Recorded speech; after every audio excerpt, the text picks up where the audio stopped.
Hello, everybody. Welcome. Oh, geez. Welcome back to Amateur Sports for tonight's Toronto Raptors watch party. We got an earlier game for tonight. We have a 6 p.m. scheduled start as the Raptors are away at the Orlando Magic. First of 2 games in a row away at Orlando. And the Raptors, as of late, not been doing a lot of winning.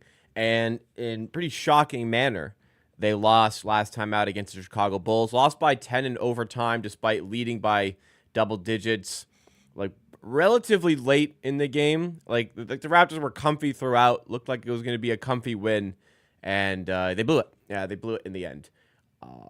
And the question I have, and it's a question that I asked in the title of the stream you are currently watching, is this tank starting to turn a little bit unethical? You know, the Raptors have been putting out full lineups, not resting guys.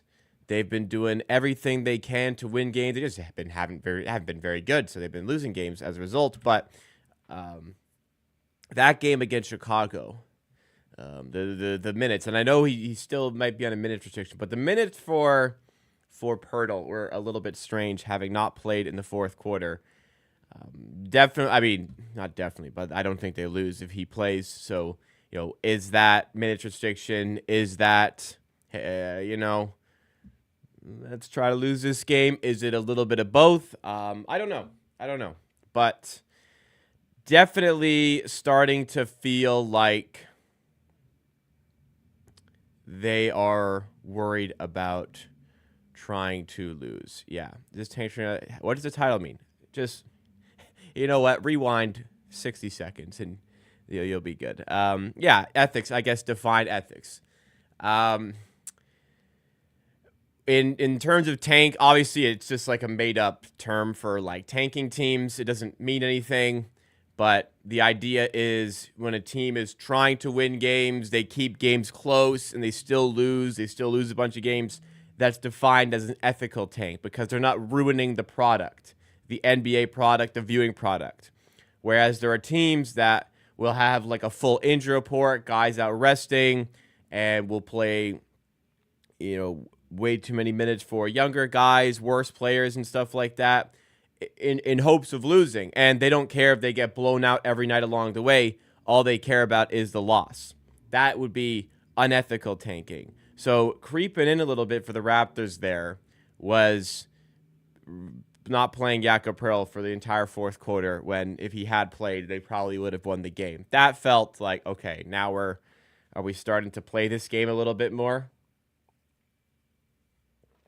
But like I said, there's no ethics when Cooper Flag is potentially on the table. So you gotta keep up with these teams. You gotta keep up, I suppose. But if the Raptors are going the way of the tank, it's probably the right decision.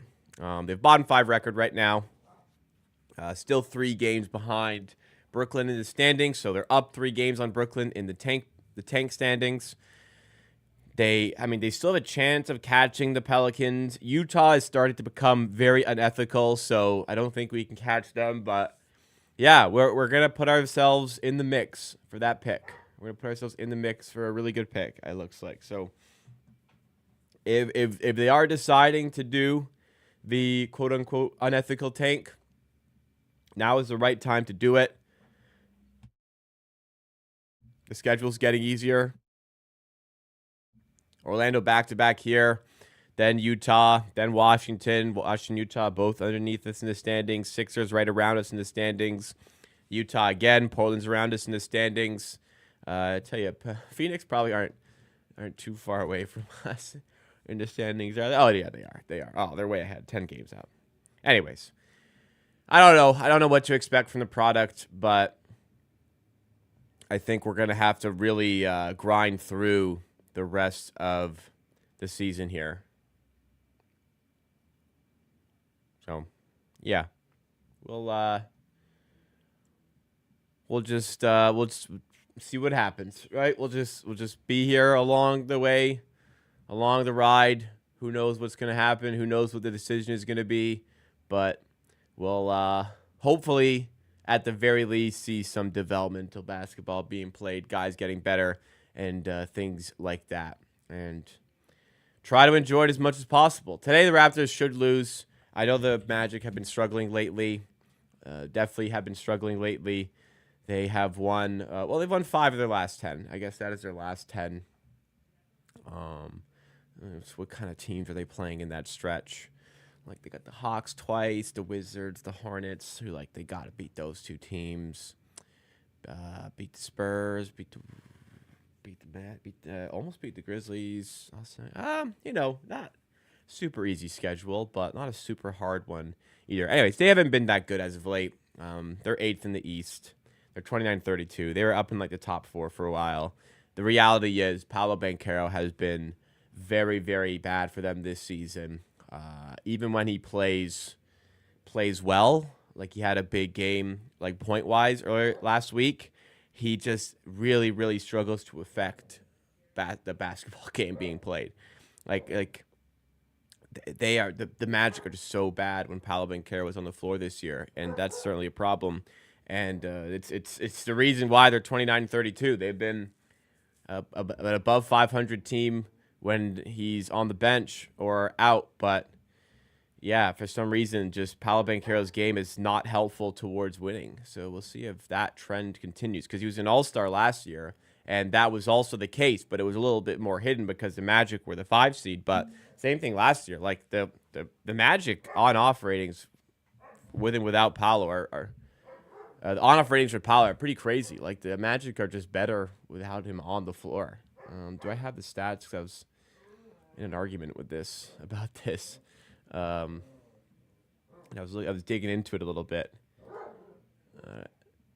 It was like a debate between Banchero and Barnes. I'm not saying Barnes is just a fantastic player, but we may have to have some conversations about him being better potentially than Banchero. Here, let's have a look here. So the Orlando's net rating when Banchero is not playing this season, so whether he's out or he's on the bench, it's positive 0.67.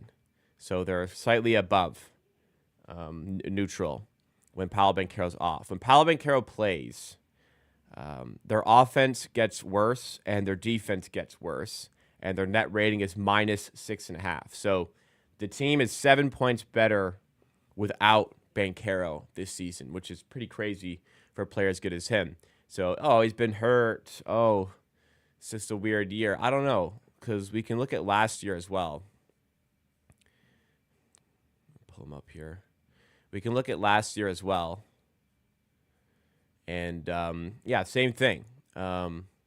With him on, they had net rating of minus 0.12. So slightly negative when he's on. But when he's off, they were plus 8. Nearly plus 8. So it's an 8-point swing. It's exactly an 8-point swing. They're better off when Banchero does not play. That was last year, and that was when they were the 5 seed, and that is when Paolo Banchero was an all-star. So if you it's pretty much, if they just had the same team but didn't have Banchero, they might be really good. It's just weird. I think what we have learned from these stats here is that Banchero's struggling to impact winning at this stage of his career. Franz Wagner is ridiculously good, is what I get from these stats. The fact that the team stays this relevant despite these numbers, Franz Wagner is the real deal.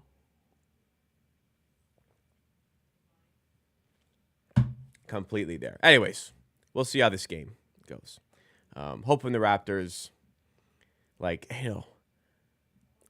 don't want to be I don't complain when they win. I do complain when they win. I don't complain oh my God, we need to lose these games. I don't complain, but I'm okay with losing games. It's just the manner in which they lost that Bulls game to just completely get ripped apart late in the game. That was tough to see. Anyways, we'll say what's up to the people in the chat. Happy Sunday. Not really happy. Mondays suck. I hate Mondays. So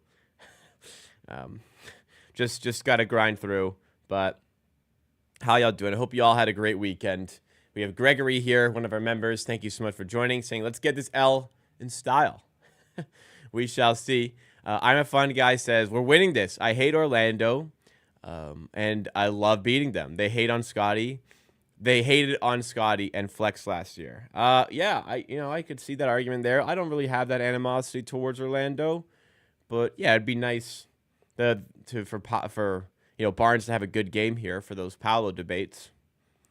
Barnes, well, last game Barnes statistically. Barnes had a good game. Unfortunately, watching it in the clutch, I know it was a bit incapacitated by the fourth quarter, but Barnes really struggled to impact winning that game in the end because they clamped down and he just really is lacking shot creation right now and shot making. So without any jump shot threat, he was struggling there. So box score wise, yeah, it was great. And he had a solid game overall, but the late stages, he did let himself down a little bit for sure. Nan says the thing with Scotty, IQ, and Yak getting pulled was rotation, but Yak not coming back was questionable maybe. Yeah, I mean, Barnes and IQ, whatever. It was Yak did not come back in the fourth to end the game, which he always would. That was very questionable. I understand he's coming back from injury, minutes restriction, but it still seemed a little fishy, I guess we'll say. Roy says there was a few moments in the first half of the last Celtics game where Scotty was popping off. He was showing both menace and leadership for the team in terms of energy. Yeah, when he's like when he's just aggressive and locked in, he's like, guys, they don't stop him. Like he can't be stopped at the rim. I just wish it was that level of energy and aggressiveness more often, I'm a fun guys. Oh shit, if Fran's playing this, gonna be a tough game. I'm gonna assume he is. I haven't seen anything that he's out, but it's the Magic are favored by 7, so I would suspect they've got a pretty healthy team here today. Jonathan says, what are the chances Ingram suits up before the end of the season? I don't know. I'm no doctor, but based on the news before he got traded here, I'd kind of think he's got a shot of suiting up at some point. Not for a lot of games, but like a few games here and there. Is the whole team in on the tank? I don't think it's that deep. I think all the players want to win. All players out there trying to win. And sometimes you put lower caliber personnel out there, I guess, but no, the players are trying to win. They've been very clear about that when asked about it. Q-Man says, just came off a 12-hour shift, came back home, saw he was live schedule. Thank you so much, Q-Man. Hope the day wasn't too hard and you had 12 hours. Oof. That is certainly tough. Hopefully you enjoy the rest of your night, some time off. This is Coke Zero, by the way, not Coors, as the glass suggests. It's just metal cup makes it frostier for longer. And I'm really tired. I didn't get enough sleep this weekend, unfortunately. Took a mini nap about a couple hours ago, but no, it has not. It has not done enough. Weekends are lazy days for me. I put in a lot of work. I got a full-time job, plus I do YouTube on the side. I go to the gym a bunch when I can. I have long weeks. Weekends, I really just got to chill, Not the night, I go out and do stuff with friends as well. But during the day, weekends, I got to recharge. I just completely need to recharge. So I went to a friend's house for brunch today with some other friends. That was good. But yeah, that other than that, chilling. And I got my work day actually starts after this. I got to do some work tonight and then all day tomorrow. Anyways, let's enjoy this game here, right? Nan says, Gawk Grady for 2 threes and IQ for 25.5 PRA. Hopefully they lock. Hopefully they cook today. We'll see. Good luck to you. And if they cook, it should make for a more enjoyable stream. So let's hope they do. Watched TFC last night, man. TFC were sorry as hell last night. Sorry as hell. So unorganized. That was a frustrating game. They stunk. They stunk last night. And individuals in that team, man, not very good. Not very good. Yeah, not good at all. One sec. It's nice still only doing the 16-minute pregame because I sometimes it doesn't need to be 30 minutes for. But today I was just a little bit busier today, or I wasn't busy. I wanted a little bit more rest before the stream started, so started 15 minutes later than what would be my normal start time.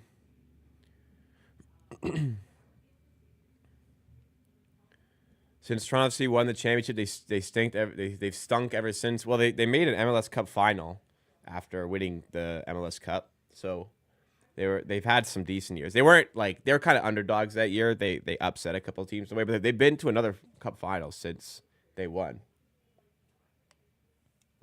They lost to Seattle, go figure. But yeah, they've. Unfortunately, their recent DP signings have just been horrific. Like Insigne obviously didn't work out. Bernardeschi isn't really working out either. The team's just lacking a lot of quality.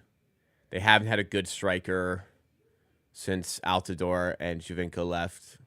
Like seriously, who've been their strikers, man? Yeah, like last year they had fucking, Prince Owusu, who's just wasn't good enough. DeAndre Kerr, not good enough as a striker. Akinola didn't work out despite some promise. Jesus Jimenez was okay, but anyways, they haven't had a striker in a while, which doesn't help. But they're a mess everywhere. I mean, their defense was so disorganized yesterday. It was disaster of a performance. But we're here for the ball. Surely the Raps this game. Indeed. All right, let's do the door shot, everybody. So last stream, I took surely the Raps win it. The Raptors are 7-point underdogs, so surely they don't. To be honest, last stream I took 6 door shots over the course of the night. I missed all 6, but they don't count towards the overall door shot tracking on the season. I am 0-5, however, on the new net. I am 13 of 50. Jeez, I'm shooting 26% on these. I had a goal of shooting 50% on these. I would need to be hitting double what I have right now to be above 50. Jeez, 26%, man. But hey, this is the 51st stream of the year. Maybe we knock down one to go as we go past 50. Let's get this door shot in, everybody. I forget what it's like to make one. I haven't made one in so long. I forget what it's like to make one. Come on, today's the day.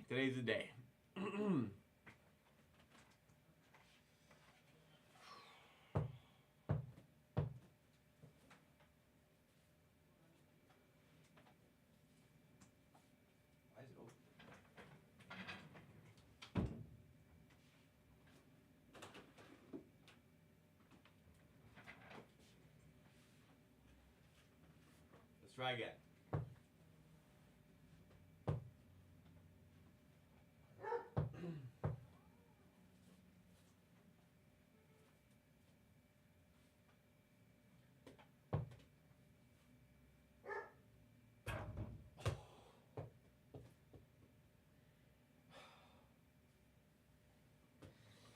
Oh my God. Nothing's dropping, man.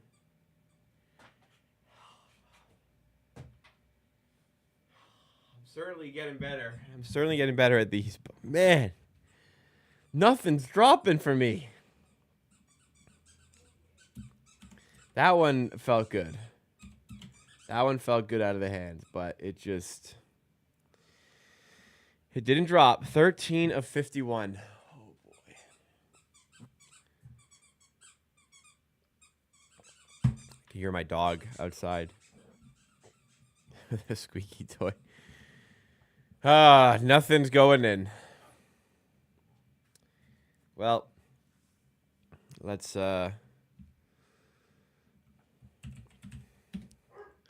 Let's see how this game goes. I just cannot score these door shots. All right, so it's Thursday. Banchero had that 41-point game. Okay, let's look at this. So they lost to the Warriors because Curry had like 400 points. Yeah, like this is what I'm talking about. He was 16 of 27. He was 4 of 10 from 3. They lost by 6. And Banchero was a minus 12. Like, this is what I'm talking about here. Like, the on-off ratings are, like, incredible. The net ratings are incredible with and without him this year. Shocking, in fact. Minus 12 and scored 41 points. This is the kind of stuff I'm talking about. Anyways, Greg, you may never be able to make one. At some point, I'm sure I will score. But the fact that I took 6 on Friday and made none was alarming because I was like, okay, I'll take a bunch. I'll make a couple. None. Yeah, none at all. I don't know. I don't know what to do. I don't know. I don't know what it's going to take.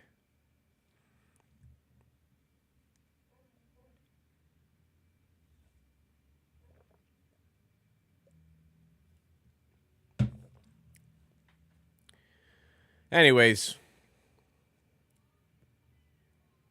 let us see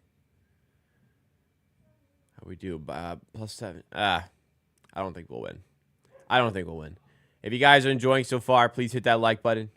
6:08 games we get started any moment now. Make sure you subscribe for more Raptors content like this week. Raptors schedule.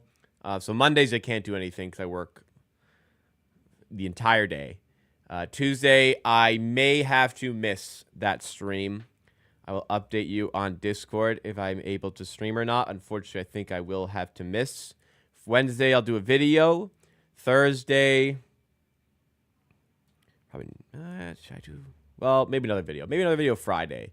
The Raptors play on Friday and Saturday, and I will do videos for both of those. So just a Tuesday I might miss. I'll try to get out 2 videos this week, but we shall see. At least one. At least one.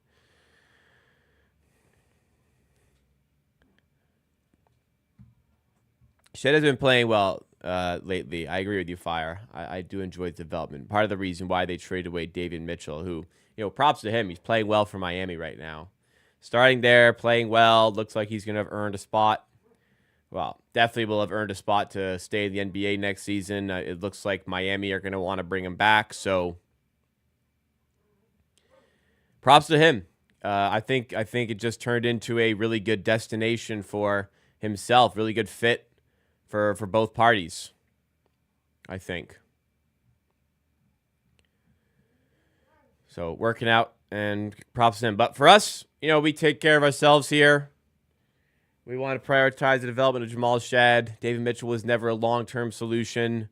There were limitations to him, but he's gotten better as the season's gone on for sure. For sure. Oh, the Oscars are tonight. That's right. I'm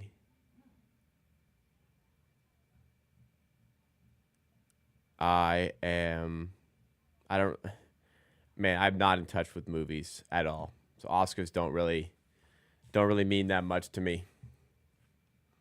What's even up for like Best Picture? Best Picture Oscar nominations. Have I seen any of them?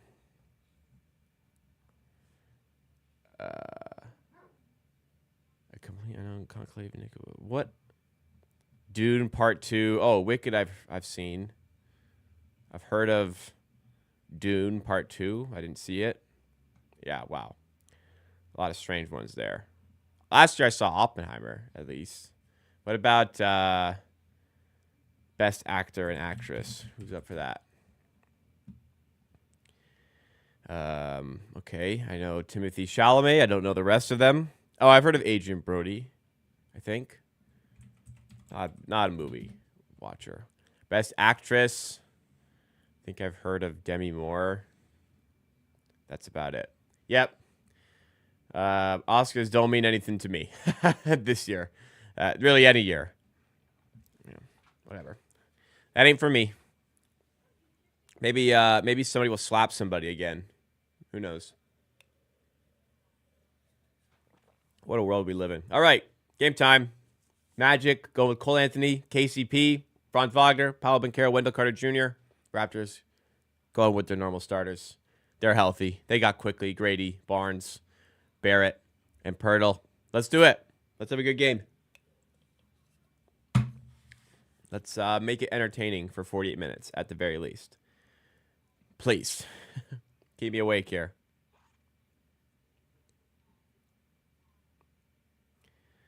What did they talk about? Oh, John Cena should win an Oscar? Man, that was pretty crazy, that clip I saw yesterday. Cena wins the Elimination Chamber or whatever, and then turns villain. I had a couple of friends who were there and said it was really enjoyable. Cena turns heel, as they said. They are really promoting their brand well in the Cena farewell tour. So props to them.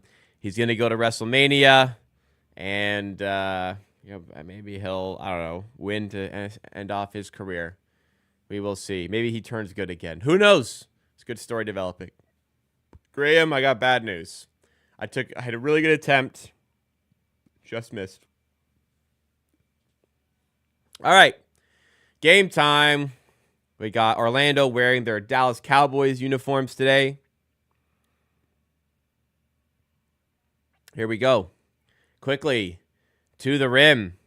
Finishes off the glass. Good take there. Great start to the game. First bucket. Emmanuel Quickly.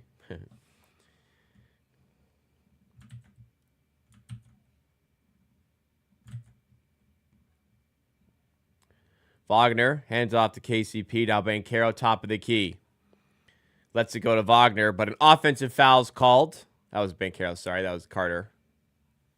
Anyways, 2-0 Raptors. Quickly inbound to Barnes as they look to improve on the start. Over half court. Good matchup here for Quickly today against Cole Anthony, who I don't think is very good. Pirtle. Looking for somebody to get it off to. Goes to Barnes. Barnes gets a screen from a couple Raptors. Now has a one-on-one with Carter. Going to step away off him in mid-range. Can't finish. Short jumper. Like, those have just got to start falling, man. If he's going to rely on them, you got to start making him. KCP, long two, wide open off a screen. And ties the game up at 2. Yeah, these Magic jerseys aren't bad, but they're not terrific. Quickly in the corner to Grady. Gets it back. Now goes to the opposite corner to RJ. Slides past Banchero and is fouled as he's going up to the rim. Nice move there by RJ. Get himself downhill towards the rim. Gray on jerseys just isn't for me.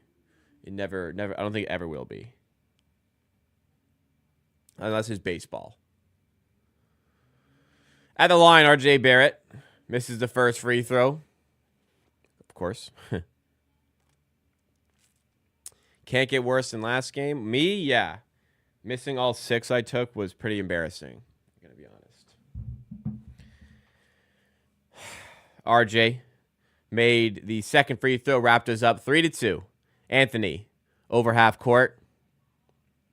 Going past a Wendell Carter screen and then has an open lane to the rim. I mean, where's the help? Where's the resistance there? Just walked into the rim. Quickly other side, pulls up for 3. And can't finish. KCP on the rebound. And looking to move fast-paced on the other side. Wendell Carter. Up fake. Steps inside, then kicks out to Anthony. Now KCP fouled by Grady Dick. Didn't look like a huge foul. If you guys enjoyed the stream so far, hit the like button, subscribe for more, and check out the link in the description to get yourself some merch. I'm rocking the shirt today. We've got most sizes. Not all, though. We sold out some of the sizes of the shirts. We've got hats as well in white and black. Best way to support the channel, and you get some cool stuff in return. Shop the merch today. Local delivery available. If you're close enough in Toronto, I will brave the cold on my bike so you save on shipping. But we also do shipping if you are not local, so that's no problem as well. Barnes to Pirtle. Back out to Barnes. Now RJ. Good pocket pass there to Pirtle. Nice offense there by the Raptors. Patient. Looking for the right pass and got Pirtle the open look. Nice stuff. Anthony. Underneath the rim. Got past Barrett, but cannot finish at the rim. Now Barrett has it. Lobs inside to Grady. I think the pass was meant for Barnes, but Grady thought it was for him and couldn't get a handle on it. And it's tipped out of bounds. It's a turnover by the Raptors. Looked like it was a tough pass to make regardless. Like, even if Grady had left it, I'm not sure what would have happened. But nonetheless, it is a Raptors turnover. Magic have it up by 1, 6-5. Wagner gets the switch on to RJ. Banchero has it. Hand off to Cole Anthony. Again, Anthony just kind of walks in. Misses the rim this time. Grady Dick, other side to Barnes. Grady for a deep three now. And it's an error ball. Wow. Not great. Not great. 6-5 in this low-scoring game so far. I remember last game was very high-scoring. Oh, I should take some notes. I've been doing that. Not last game. Not last game, that's for sure. I do actually enjoy following along a game like this. It keeps me more locked in. It gives me more ammo for like post-game stuff.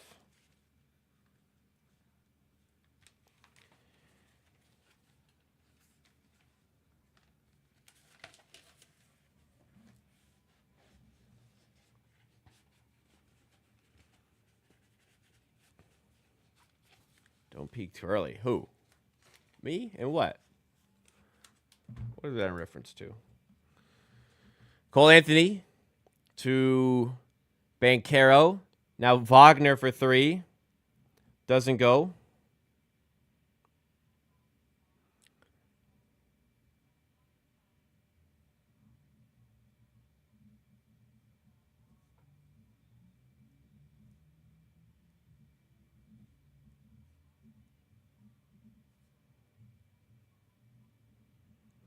Quickly to the rim. Nice play there.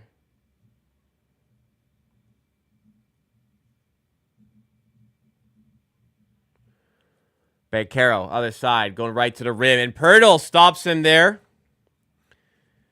Good, dude. Good block. RJ, other side. Wide open in transition. Goes to the rack. Throws it down. Raptors lead. 9-6. 8:01 to go in the first.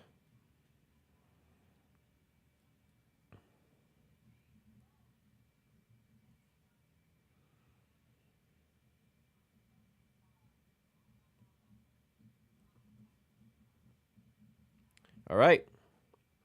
Not the worst start to a game by any stretch.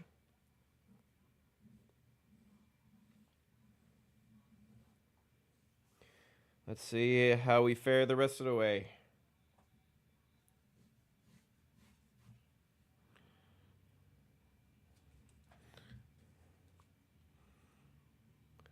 We should at least get a top 5 pick. I guess we should have an above 50% chance at one, I suppose. But after that, it's out of our control, as we know. It's just up to the lottery gods. All right?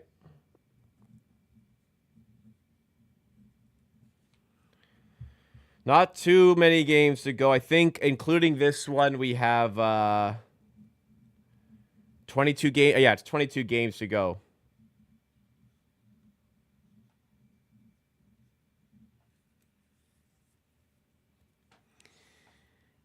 David C. says, let's go Magic, keep the Raptors tank going. It seems like a lot of people have shifted their focus in this direction. But early, it's just kind of felt, defense has been okay. Felt like a couple times there's been some easy lanes, a little bit unorganized on help defense. On offense, still just creating advantages isn't the easiest thing in the world. But overall, at least offense, moving the ball, patient, trying to get good looks.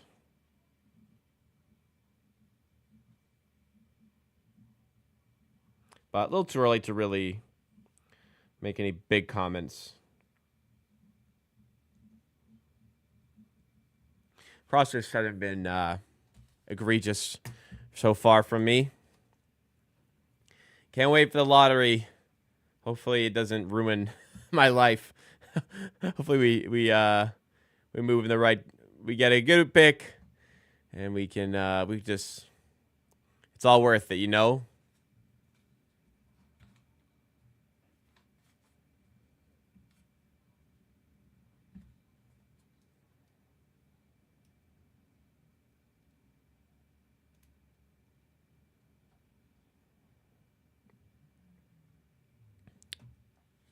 Nine to 6. Back from the timeout here. If you're enjoying, remember to hit that like button. How far can we fall? We're not super far ahead of the teams below, but they are really bad. So I think we finish bottom 5 would be honestly a little bit of a surprise to me given our schedule. Franz misses in close. Wendell Carter got the rebound and is fouled on his way back up.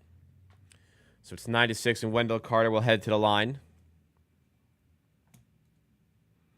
Feel bad for Orlando Magic fans. They had Shaquille O'Neal, Penny Hardaway, Dwight Howard, and Tracy McGrady, and no championships. It's very hard to win a chip. It's very hard to do it. You know, you get to a final. I think they got to a final against Hakeem. I think that was one of the finals, if I'm not mistaken. They got to a final with Dwight Howard, ran into the Lakers, Kobe Lakers. Winning a chip ain't easy, as many teams have proven and will continue to prove. Carter gets both the free throws to go. 1-point game, 9-8. Any top 3 pick would be a serious win for the Raptors, but it's unlikely. Just lower than 50% comfortably chance of that happening. Pirtle puts it on the floor. In the paint, spins off Carter, and he's called for the travel. Oof.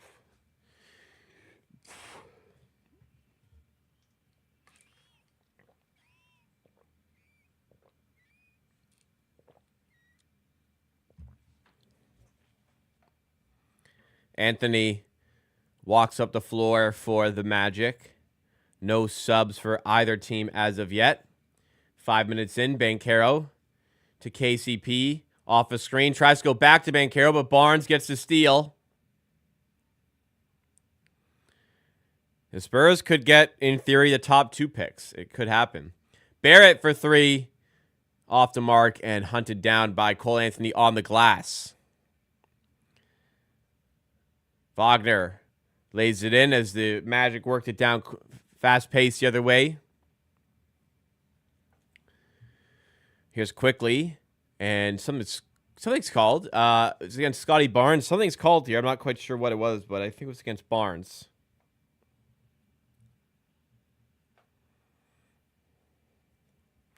Yeah, OKC could get a 6 to 14 pick from the Sixers, which is a shame as well. No ethics out here. The lottery gods are unfair. It's just random. It's just random. That's all it is. KCP outside. This is Jet Howard. Quickly, other side, tries to go right to the rim and is stumped by Anthony. I believe there was a foul call. I think it was just out of bounds for a Raptors ball.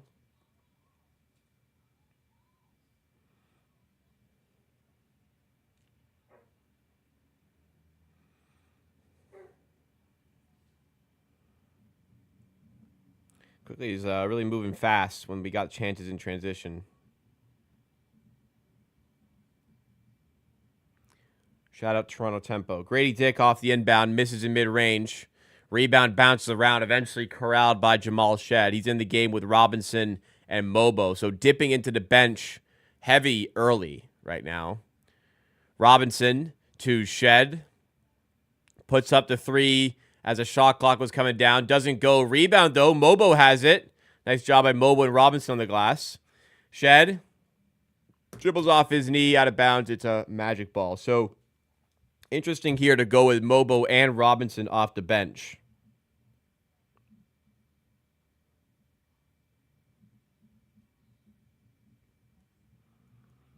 They haven't gone like the tandem bigs that I recall. But doing that here.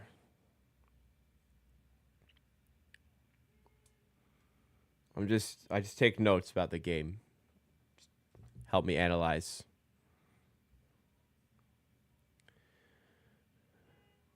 Anthony, mid-range, doesn't go. Barrett has the rebound. Again, trying to push the pace here, Toronto, when they have the chance to do that.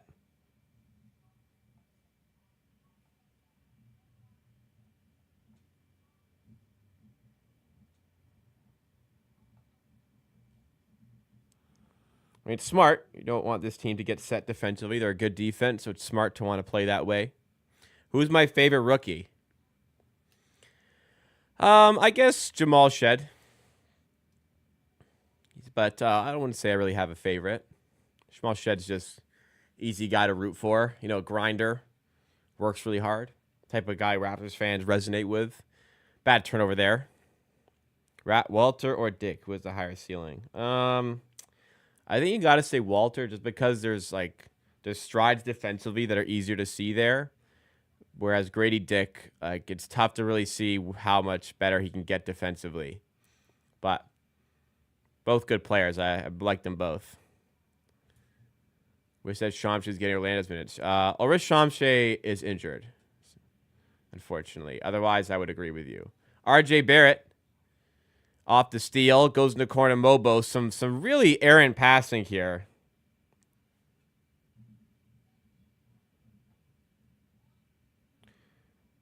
Good job getting back in transition. Mobo, fast pace the other way. Kick out to Shed for three. Bang. Jamal Shed. There's the guy.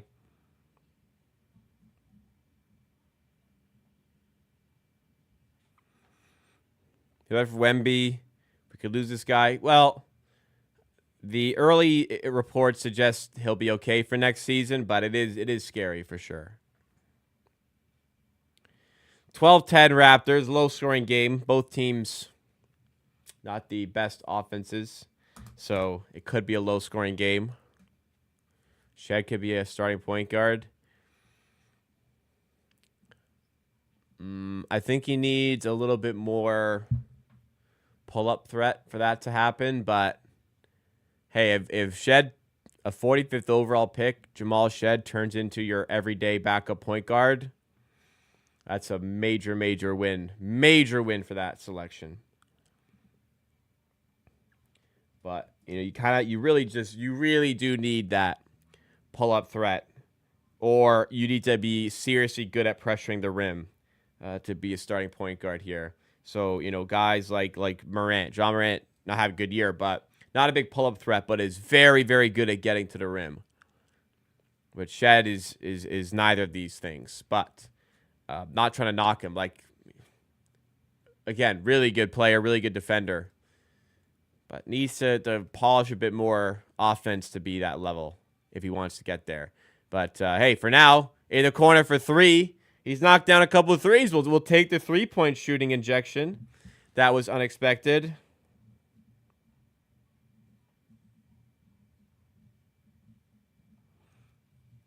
(15-12). Banchero lobbed up to Batadze, but it's too high. It's another turnover. Here comes Robinson. Going to the rim at Black and is fouled. So Robinson will head to the line. I didn't really see a foul. Robinson probably should have been a bit better with that take. But anyways, yes, that kid, and he missed a door shot. I unfortunately didn't score. It was really close, but it did not go in today. No. Again, I suck. Yeah, Shed was supposed to be like a non-shooter at all. Not just a non-shooter. A guy never hit threes, but he's been pretty solid this year out of nowhere.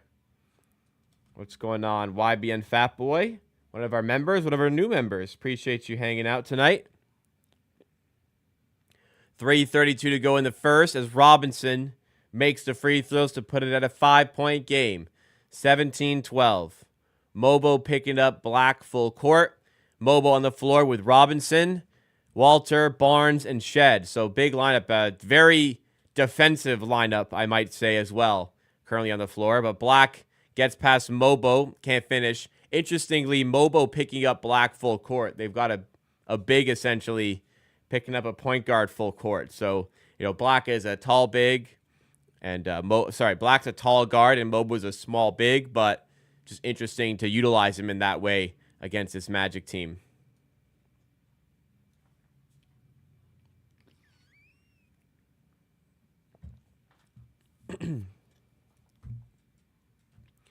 Black at the free throw line, misses his first one.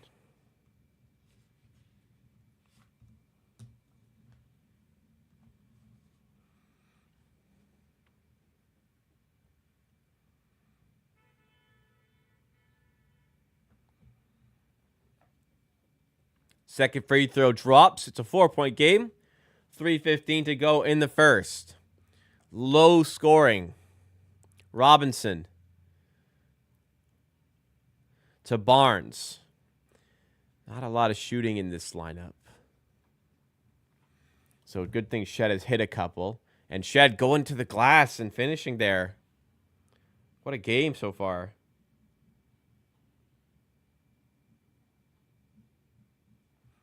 Eight points.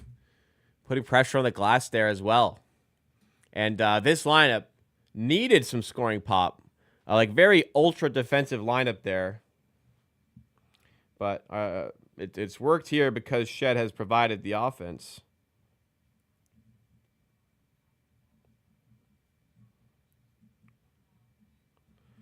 God, I'm getting so sick of this Michelob Ultra commercial.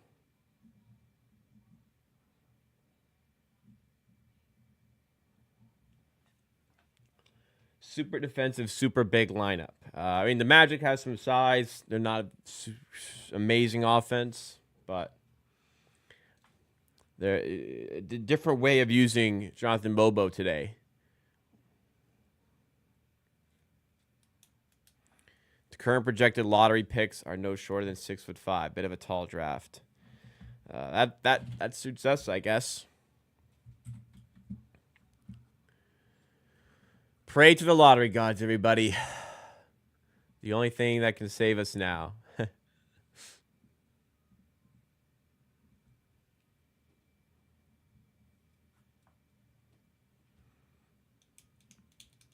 This game's taken forever so far.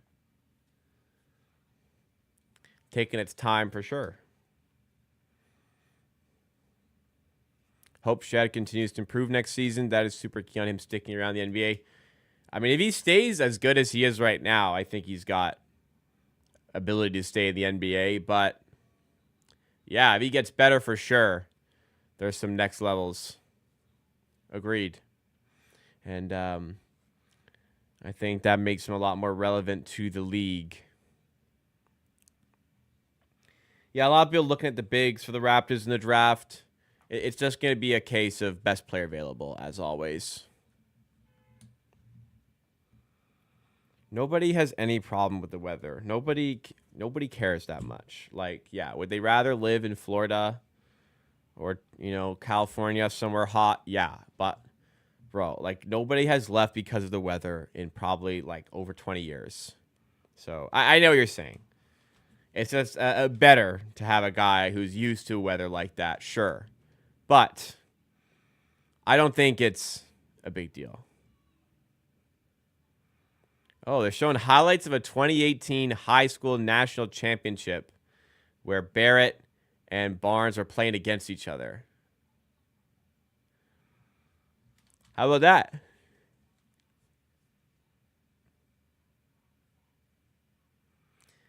Little did they know they would become teammates down the line.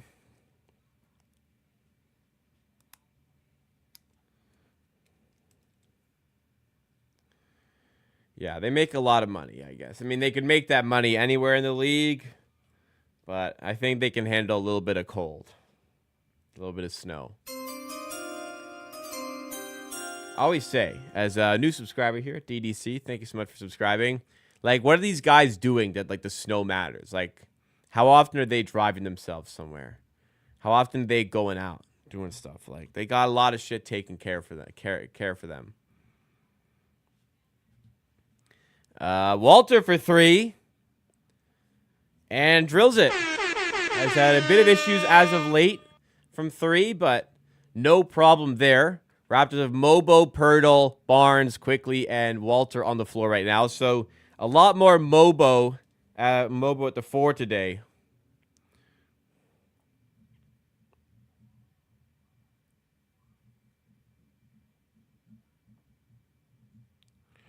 So having him as the secondary big allows him to play a little bit more on the perimeter. He's handling it very well.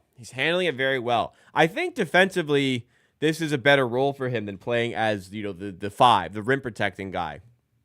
I like this role for him. It's just offensively, you need to justify that by, some sort of spacing there. Because if you're playing Mobo there and you've got Pearl at the 5 or Robinson at the 5, you're missing out on a lot of floor spacing. 2 guys who are not threats there. Like Mobo has hit a couple, but definitely not a lot of shooting. And you're sacrificing stuff there. But defensively, it makes a lot of sense to have Mobo in these spots. And he's clearly capable. Like I am excited about Mobo's defensive development. Quickly in the corner. Nice screen by Mobo, but Quickly air balls from the corner. Quickly, by the way, good shooter above the break. Disastrous corner 3-point shooter. Strangely. And kind of a showcase of that there.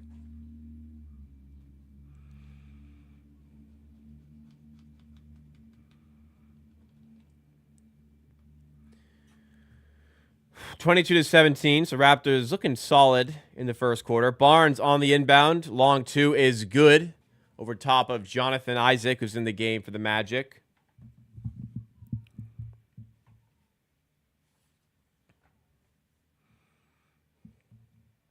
Batadze to Black. Back to Batadze. Kick out to Wagner. Walter, the defender. Out to Black. Trying to get into the paint. Settles for a tough jumper. And it doesn't fall. Rebound to Mobo. Pushing the pace once again. Barnes. Going past the Pirtle screen. Switches on to Batadze. Super long 2. Like, what is that? Well, a contested. Like he's got his heels almost touching the 3-point line, Barnes. Just never should shoot that. Walter gets that off the rebound. Goes to Barnes. In the paint to Quickly. Missed from 2 feet with no defender on him.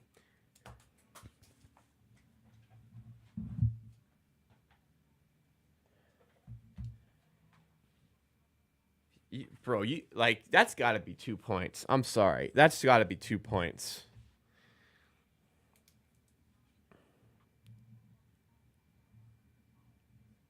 They're calling it a tough shot. Bro, he's got to score that.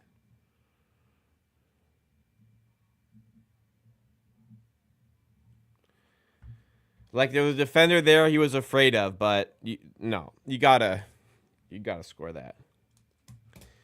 I will go back to that Barnes mid-range shot. That's unacceptable, I think, for an offensive possession to end like that with time on the shot clock. To just casually pull up from there for like that long of a 2, terrible shot. Terrible shot. Shed is playing well tonight. He is. But my big thing I'm noticing here, they're playing fast. Playing fast today. Not letting Orlando get set. And it is very clearly working. Not to mention defense has been playing well here. Wow, A.J. Lawson's in for the last 40 seconds of first quarter. So we're getting A.J. Lawson minutes.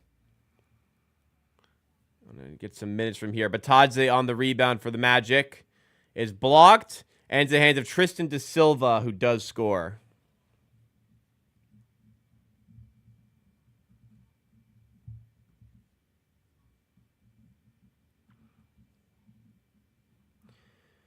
So a lot of switchable defense being deployed by the Raptors, like just putting guys out there who can switch, and it has worked. It really has worked.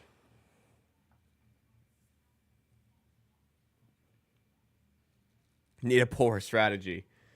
Whatever they're doing today, they're experimenting. It's working.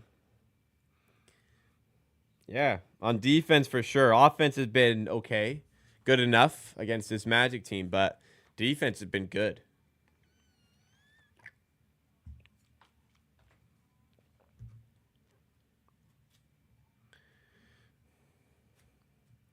Pirtle. Too quickly. Now Barnes in the paint to Pirtle. He's fouled by Bitadze and will head to the free throw line.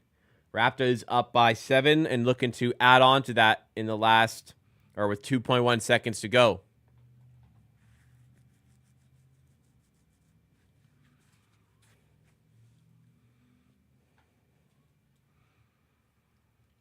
Yep, good decision there by Barnes. Good pass. Could have settled for a bad 3 instead. Looks for a Pirtle in the paint. Fizzed it in there. Pirtle's first free throw is good. Pirtle, nice. He has worked on his free throws for this season. He's been better this year for sure. You know what? Now that I said that, he's probably gonna miss the second one. Look, he's better. He's not great, but he's better. He's missing this one. Second free throw for Pirtle. Of course, doesn't go. Full court. Black didn't get it off in time. That is the end of the first quarter. Solid stuff by the Raptors. Solid but unspectacular, but more than good enough for this 8-point advantage. Spreading around the offense, but Jamal Shedd's injection of points off the bench. 8 points, hit 2 threes. Kind of helped the Raptors pull away. I've really loved the mobile minutes on defense. Playing as a 4 today, more so than playing as a 5. Well, not more so. He's been playing as a 4 today. He's only been on when there's another big. And his presence on defense has been felt. Offensively, we'll see how clunky of a fit that is. But defensively, it is working. He is hounding guys on the perimeter. So positive signs there. Yeah, again, solid but unspectacular, especially on offense here. 1 of 5 from quickly is the only kind of blemish on the okay game. 9 of 20 from field, 3 of 8 from 3. For Orlando, they're 5 of 20. They're not making anything here. Raptors defense has been a problem because they're playing big, they're playing switchable, and it is working against a Magic team that has struggled to score consistently this season. Yeah, solid stuff. Oscar looks locks. I don't have any. I have not looked at the Oscars markets, unfortunately.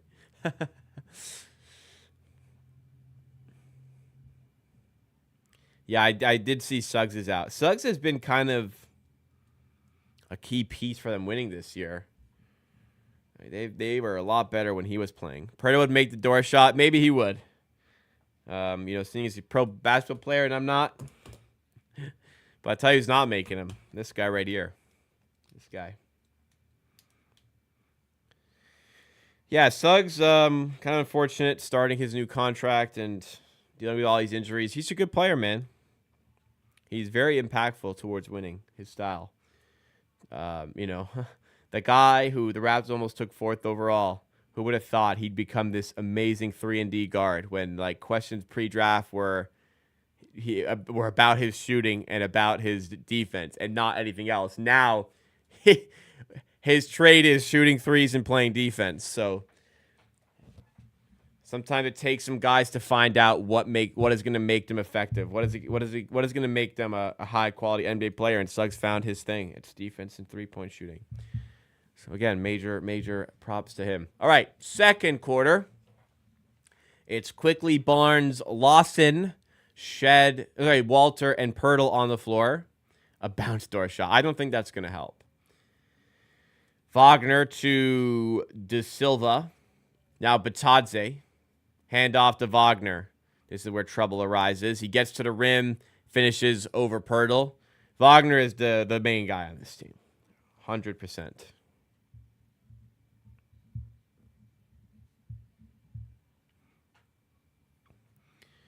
Barnes. Going out to Walter. Driving at Black.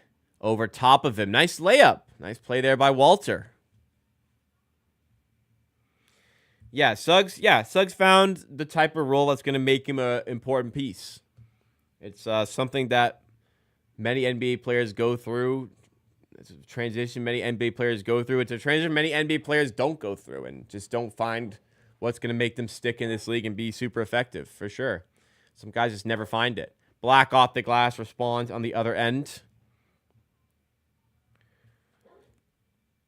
Using a lot of these high screens to get guys downhill. Barnes, mid-range again over Batadze. Barnes is allergic to the rim, man.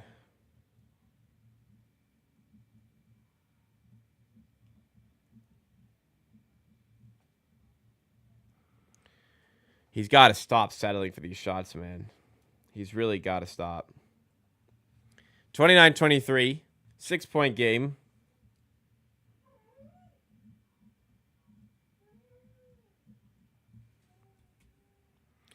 I'm going to crash out Scotty soon. A lot of people already have. The discourse after the Bulls game was pretty bad surrounding Scotty Barnes. Barnes can do it. He's proven so many times he can do it. He's just not doing it. Nice pass by Barnes to Quickly there, and fucking Quickly today, man. Quickly struggling.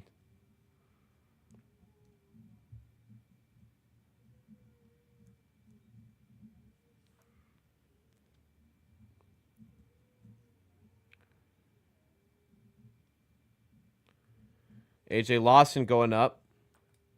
And whistle goes.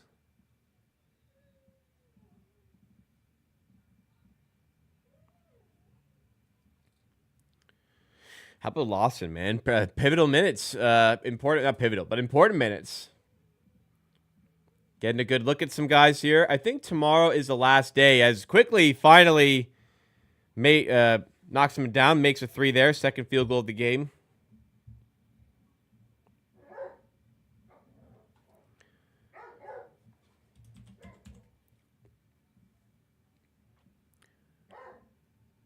Batadze up top. Hands off to Wagner. Again, looking for that screen to create a runway. Good double by Lawson. Takes it away.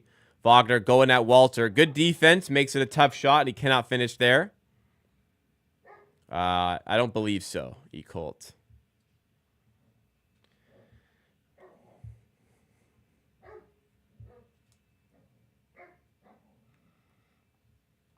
Barnes is good, but it's the shot creation leap that is going to decide how good he becomes. And the shot creation has not quite been there this season, for sure. Hence the drop in efficiency. But Brandon Ingram's a great player to pair with him. If you want shot making and shot creation, Brandon Ingram got you with that. No question, Brandon Ingram brings that.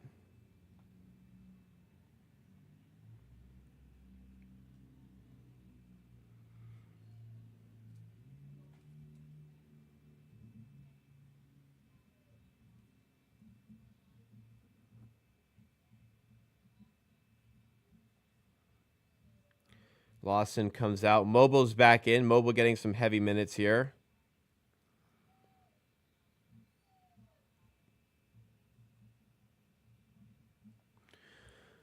So worrying a lot about defense today. That's the way they're kind of rolling and hoping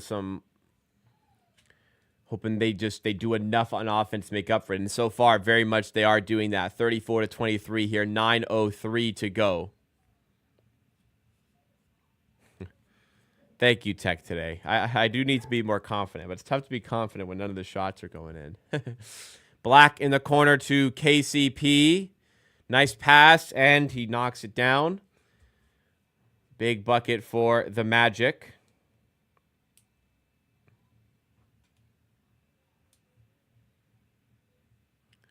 Quickly. For three, no good. Pirtle gets the miss.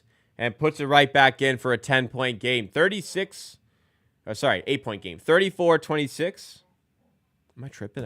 Yeah, 36-26. I thought I missed a score move. 36-26. Banchero has it. Mobo defending. Now Caldwell Pope to Wagner. Going at Walter, finishing again. Tough assignment here for Walter. And Wagner making good on that possession. My door shot is worse than Barnes' three-point percentage. Walter for 3 off the mark. Still 8-point game. 7:47 to go in the half. Wagner got the pass from Black, and they have to foul him, so he'll go to the free throw line. If you guys enjoying the stream so far, hit that like button, subscribe to the channel for more Raptors content like it. Make sure you guys, check out the merch. I'm wearing the shirt today. I've got the hat on as well. Check out the merch with the link that is in the description. $50 hats, $35 shirts, $15 shipping. Maybe we can help you out with the shipping a little bit, but that's the base. And if you're local to Toronto, I'll deliver it for free. I will just deliver it myself, so you don't have to pay for shipping. Help you out a little bit. Oh no, that was $5. $5. I said free. $5 for that method. So that. But if you're close enough, I'll do it for free. So again, a base of 5. But best way to support the channel. You get some cool stuff in return. Go check it out.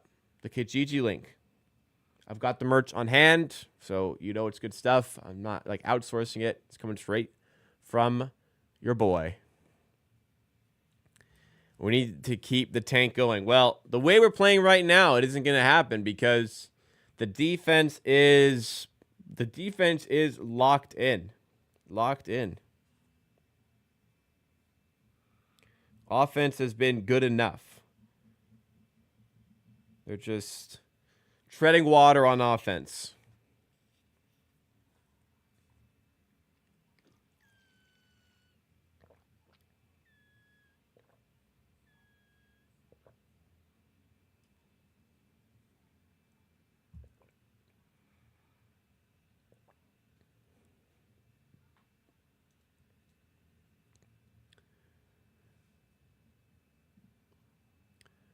If you guys want to lose this game, you're going to need the Magic to shoot better than 9 of 26. They're also 1 of 5 from 3. So as bad as we are shooting threes, Magic are the worst in the NBA.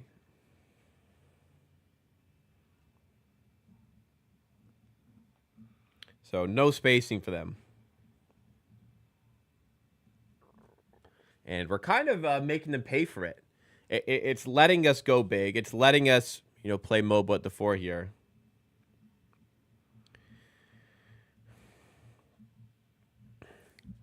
Dal L joining. What's for dinner tonight, Jacob? Anything good? Well, I'd say it was pretty good. I've recently found out that deli packs of meat have very little fat in them, depending what you get. So if you get ham, turkey, or in this case roast beef. So when I'm feeling lazy, I don't want to cook.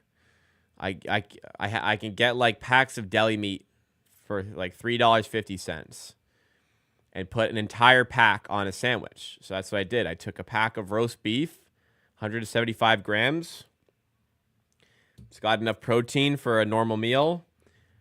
Not barely any fat. It's a really nice, healthy meal. So I made a roast beef sandwich with some mustard, some Swiss cheese, and some hot pickled peppers. Took me less than 10 minutes, and it was delicious.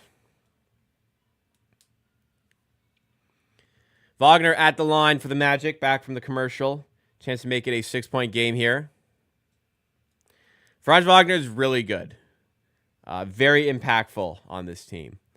Not a fantastic 3-point shooter this year, but Franz Wagner is very good.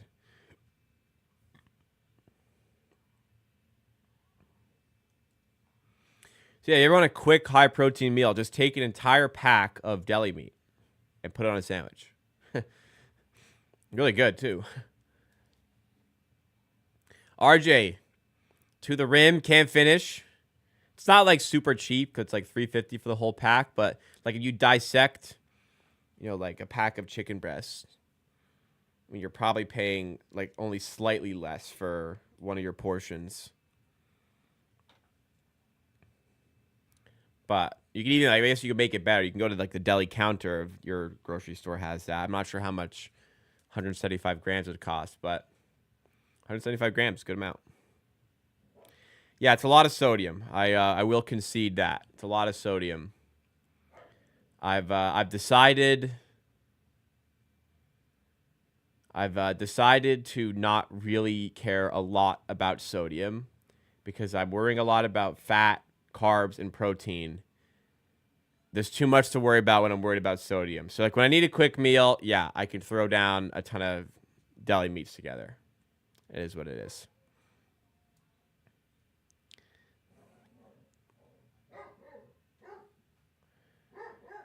Robinson handoff to Shed. Orlando getting back in the game here. Grady Dick, tough shot for two, but manages to connect. Yeah, I have a lot of shrimp. I have shrimp every day, pretty much. Super high protein. No fat, no carbs. Yeah, shrimp is really good.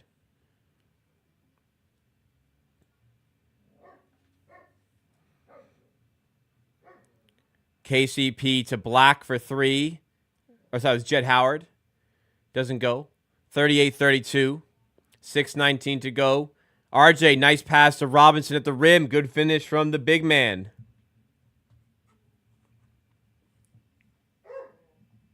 RJ's playing well.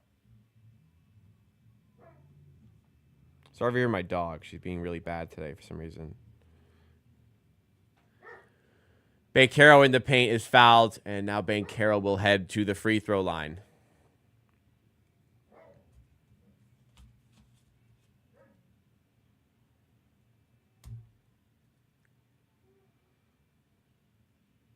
I'm not stopping shooting tech today. I'm gonna keep doing it once per stream. Yeah, I use ground beef every day as well. I have like open face beef sandwiches 5 times a week, probably.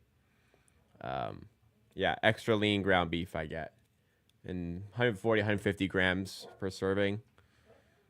I make like 2 open faced burgers, sandwiches. Yeah, really, really good. Extra lean ground beef, chicken thighs, chicken breast, shrimp, eggs, egg whites, deli meat. That's pretty much like the base of every meal I make. One of those things. Did I see the clips of Banchero? Awful defensive game. Yeah, we actually talked about it pregame. He had 41 points against Golden State. Granted, Steph Curry went crazy in this game, but he was minus 12 despite scoring 41 points. And this season, Banchero, the Magic, this season and last season are 8 points better when he is not playing. Shed for 3 from his on-off net ratings. It's pretty crazy. My favorite veggie, I always have green beans, broccoli, and Brussels sprouts in the freezer. And one of those, 150 grams of one of those things accompanies every lunch and dinner I make. Grady Dick, whoa, going up, man. He always has these almost sick dunks, but they never quite go for him. They never quite drop. Favorite veggie, I would say Brussels sprouts are the most enjoyable out of those 3. But, yeah, it's one of the proteins I said. Then it's probably some carbs, so 2 slices of bread, of like light rye bread or a tortilla.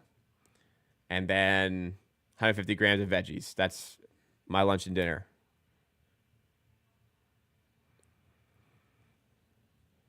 Just gotta, yeah, I'm in that routine eating better. I had a really unhealthy weekend, though. I got a very unhealthy weekend, I gotta say. Cole Anthony for 3. And it's a 4-point game. Magic staying in this.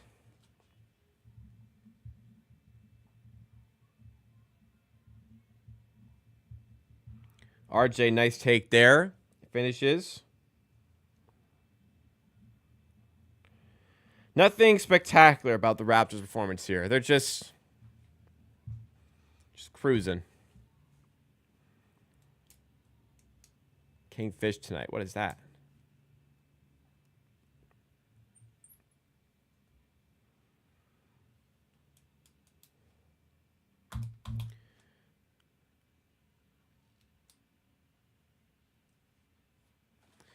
So Wendell Carter at the line, other side for the Magic is 42-36 with 4:30 to go in the second.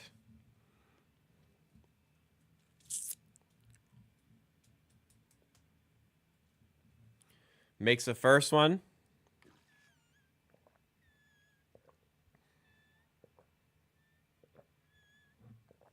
Barbecue, asparagus, corn, zucchini, all great. All great. But all my veggies are frozen because I just don't want them to go bad. Otherwise, I do like asparagus and zucchini. What I have works for me. It works for me. MSJ, what's going on? Says hello from Korea. Nice hat. Well, thank you. These hats are for sale with a link in the description. Get your own, white or black, or both. Pirtle in the corner. Get out of there, yak. Puts it on the floor. 5 in the shot clock. Kicks out to Barnes. Going past Banchero. Lobbed up to Pirtle in the paint. Doesn't go. That was better from Barnes. Didn't settle there. That was better. Nice pass to Pirtle. Probably could have got 2 points. Should have got 2 points out of that.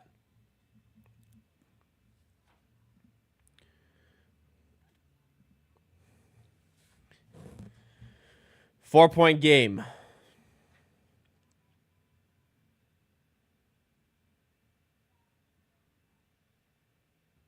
Here's Wagner to Banchero. Tries to get in the paint to Wendell Carter. Tipped away by Pirtle. Good deflection. 5 on the shot clock for the Magic as they inbound. Cole Anthony to put it in. Both teams starters on the floor. KCP in the corner. Great defense by Grady to deter the shot. Barnes hunts down the long rebound and then almost turns it over. It's deflected away by KCP. Out for a Raptors ball, though.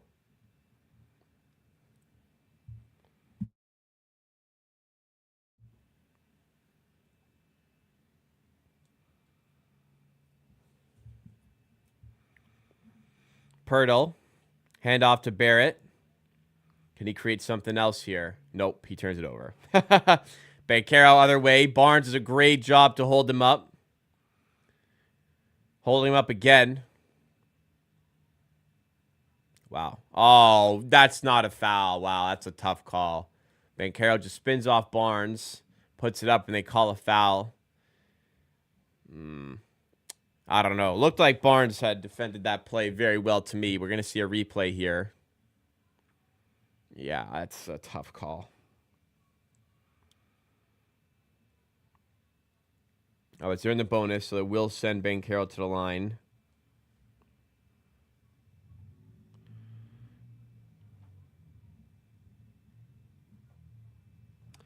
So offense has slowly dried up as the Magic have taken away the shots at the rim.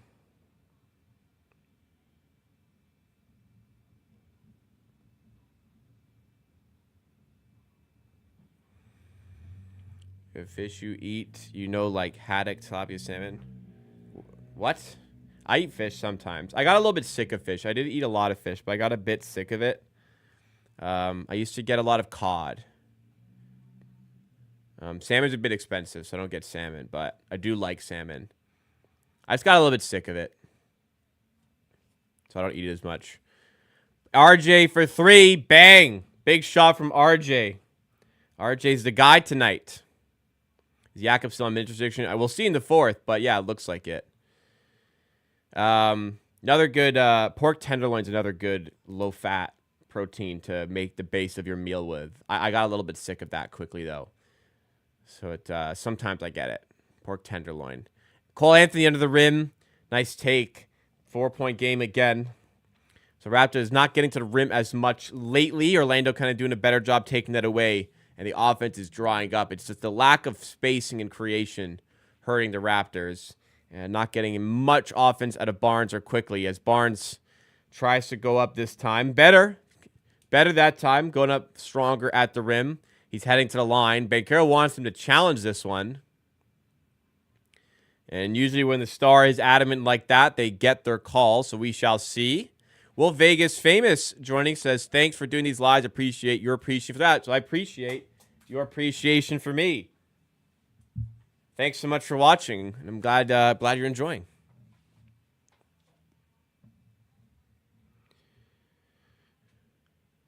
Toronto hair transplant. Like, what the hell? What a commercial. Damn, they're really roasting bald guys out here. That's a crazy commercial. That's crazy. That's a crazy commercial. Hatfish. Don't worry, guys. You're not getting hatfished by me.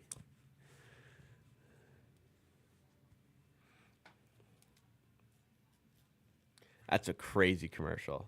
Making bald men feel bad about themselves.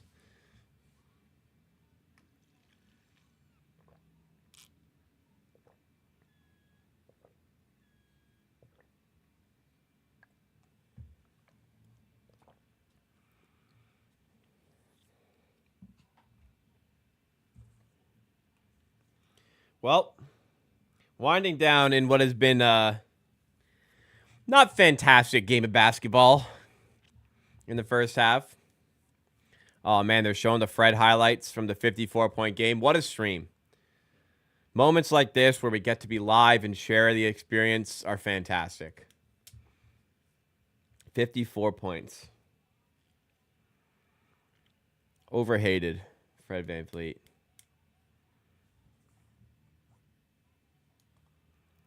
Crazy that for a period of time, Terrence Ross was the highest single game score in history with Vince Carter. Remember last year, Malachi Flynn dropped 50 in a game, and then still didn't get a new contract. He's back in the league now with Charlotte on a 10-day, but still crazy. Yeah, Terrence Ross just had a crazy game, man. I had a friend who was at that game, and he said it wasn't really noticeable, but then they kind of looked up in the third. It was like, holy shit, he's on 30 something points here already. VanVleet 54. That was special, man. He just couldn't miss in the first half from three. And the Siakam one, if I recall, that Siakam one was in a tight game. The VanVleet one was a blowout, but Siakam had 52 in a tight game, if I'm not mistaken. That was crazy how well he played there. I really like tuna. I do like tuna, yeah. I did have a nice tuna sandwich after the stream. I'd made better tuna salad sandwiches, but it was tasty. Such a loser, just bought $30 worth of McDonald's. Oh, so you got one combo? Ha ha ha. Challenge successful, so Barnes not going to the line here. Listen, you can enjoy McDonald's from time to time. God, just thinking back, I had a really, really unhealthy weekend. I need to fix up this week.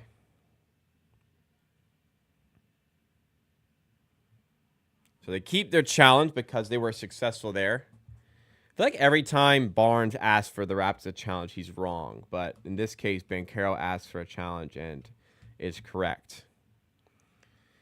Tuna and crab meal. Crab has a lot, the imitation crab I see at the store is so carb heavy. I cannot eat it. 40 McNuggets. You're going to enjoy. Salmon's very good. It's just a bit expensive. Banchero. And the foul off ball here. So I think it's a foul on the screen there. So Raptors get the ball back with 2:09 to go.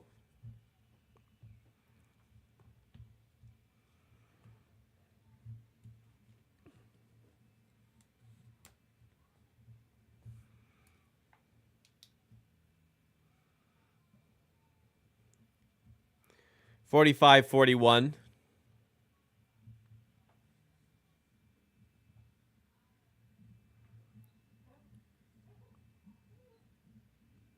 Raptors turn it over now. And quite a few turnovers here, but I don't think too alarming.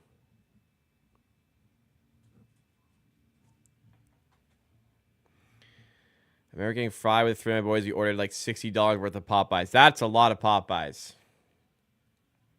Domino's is 50% off right now. I had that for dinner yesterday with some friends. I ordered a few pizzas. That was good. Popeyes always hits.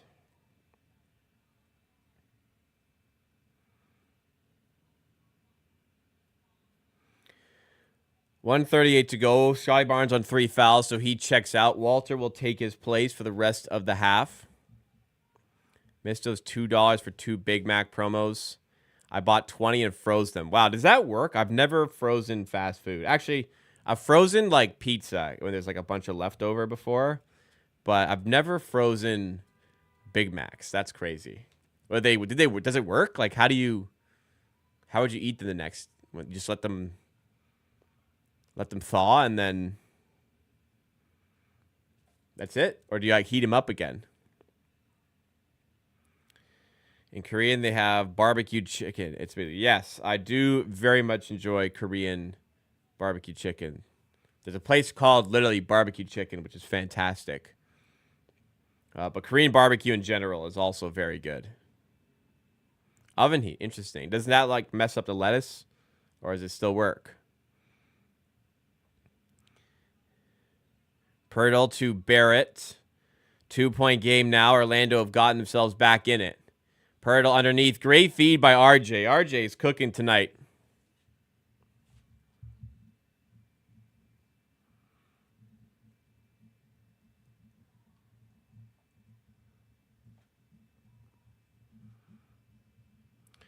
RJ initiating very well tonight. It does, but I was school. I didn't care. Fair enough. Fair enough. Yeah, in school, cheap meal. Yeah. Yeah, that'll do. Another bucket there for the Magic. 47-45. Less than a minute to play in the second quarter. Quickly to RJ. 10 on the shot clock. Barrett going past Anthony and is fouled. And he crashed into Grady Dick there. Grady Dick, I think Grady may have been hit in the face here. Hopefully he is all right, but holding his head. Hopefully he did not hit the back of his head on the floor or something.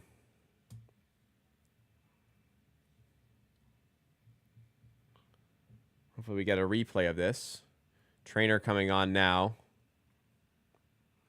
So RJ went up, fouled hard by Anthony. Then Anthony just barged into Grady and got him, like kind of shouldered him in the face by accident. But Anthony's head actually, I think, hit Grady Dick in the forehead. I think that's what it was. So Grady got hit hard. So hopefully they just get him out and look at him over the course of halftime. But he's still on the ground here. His knee as well maybe got hit. He's in a bit of pain still. This is concerning.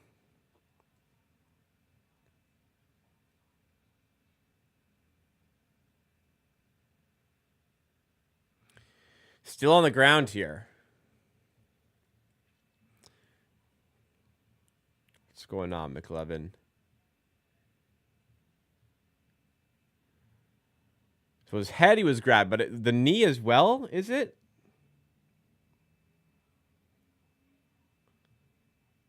I guess, yeah, Barrett landed on him.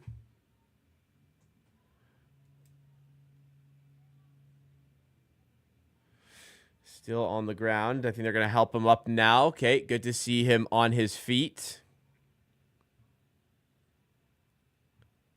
Looks like he's all right, but hopefully they get a look at him at halftime, see if he's good to play. Definitely don't want to mess around with head injuries.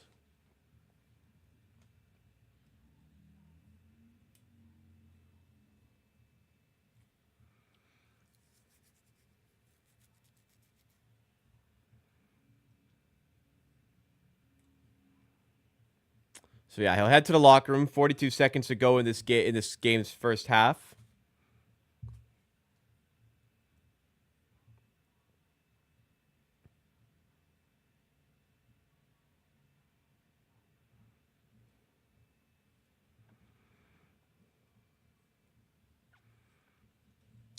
Yeah, you never know with head injuries, but he's on his feet, he's walking, so hopefully he's good to just come back for the second half.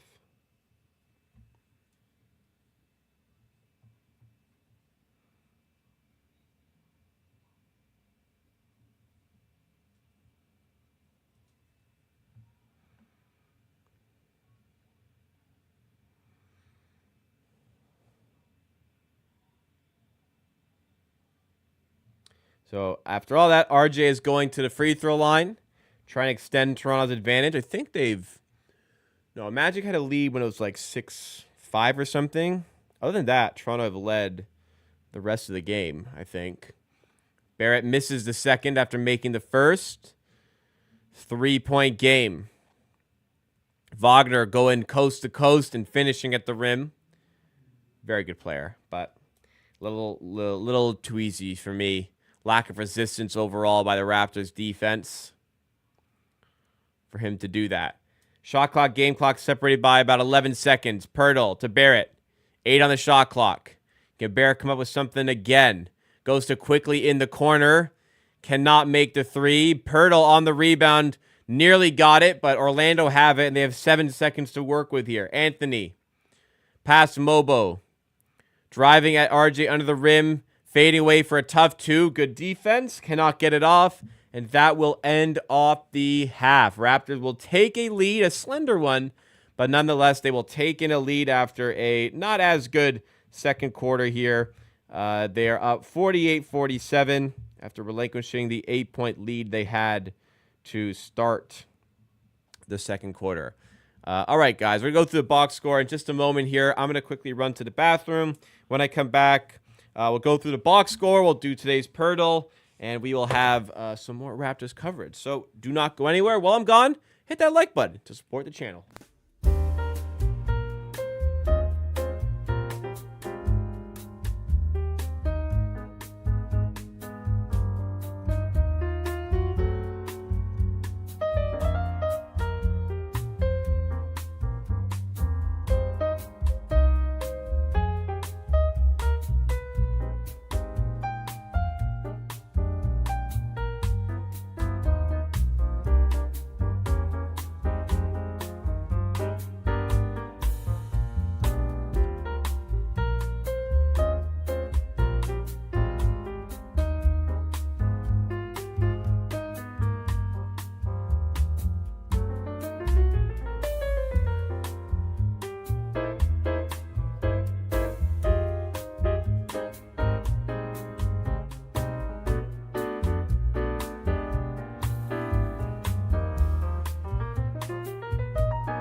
All right, let's do the second half.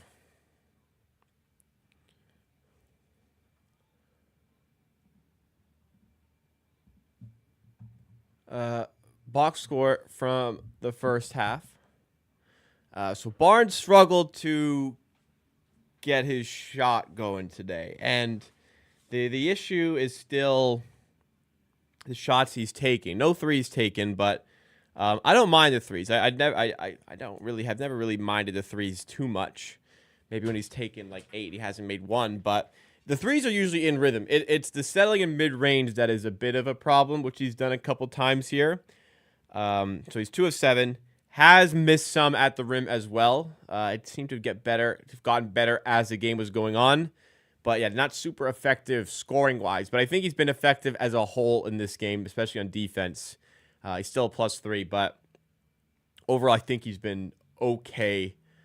Just, you expect more. Pirtle's been fine. Solid defensively, sound on offense. Barrett's been great. He's been really great. 9 points, 4 assists. He's creating a lot. He's creating a lot for himself. He's creating a lot for teammates. He's creating advantages. He's bending the defense. I've really liked what I've seen from RJ Barrett in this first half here. Quickly struggling to score. Has had some looks. Just not been able to finish like at the rim. He's got to be better than He's got to be better than that. He's missed some good chances here. Grady Dick kind of struggled to get involved in this game. Hopefully he is all right, though, after that head injury. I actually liked the Orlando Robinson minutes. I think he did well with what he had. Mobo, I think, defensively was awesome. Having him as the 4 instead of the 5 gave some new opportunities to the Raptors where he could be, hounding on the perimeter. His defensive potential is very intriguing, I would say. AJ Lawson got a good run out there. Didn't really notice him. And, he has a cardio stat line going on, unfortunately. Jamal Shed played really well in his 7 minutes. Thought he should have gotten more than his 7 minutes. He played really well. He had 8 points. He had 2 threes. He had a layup as well.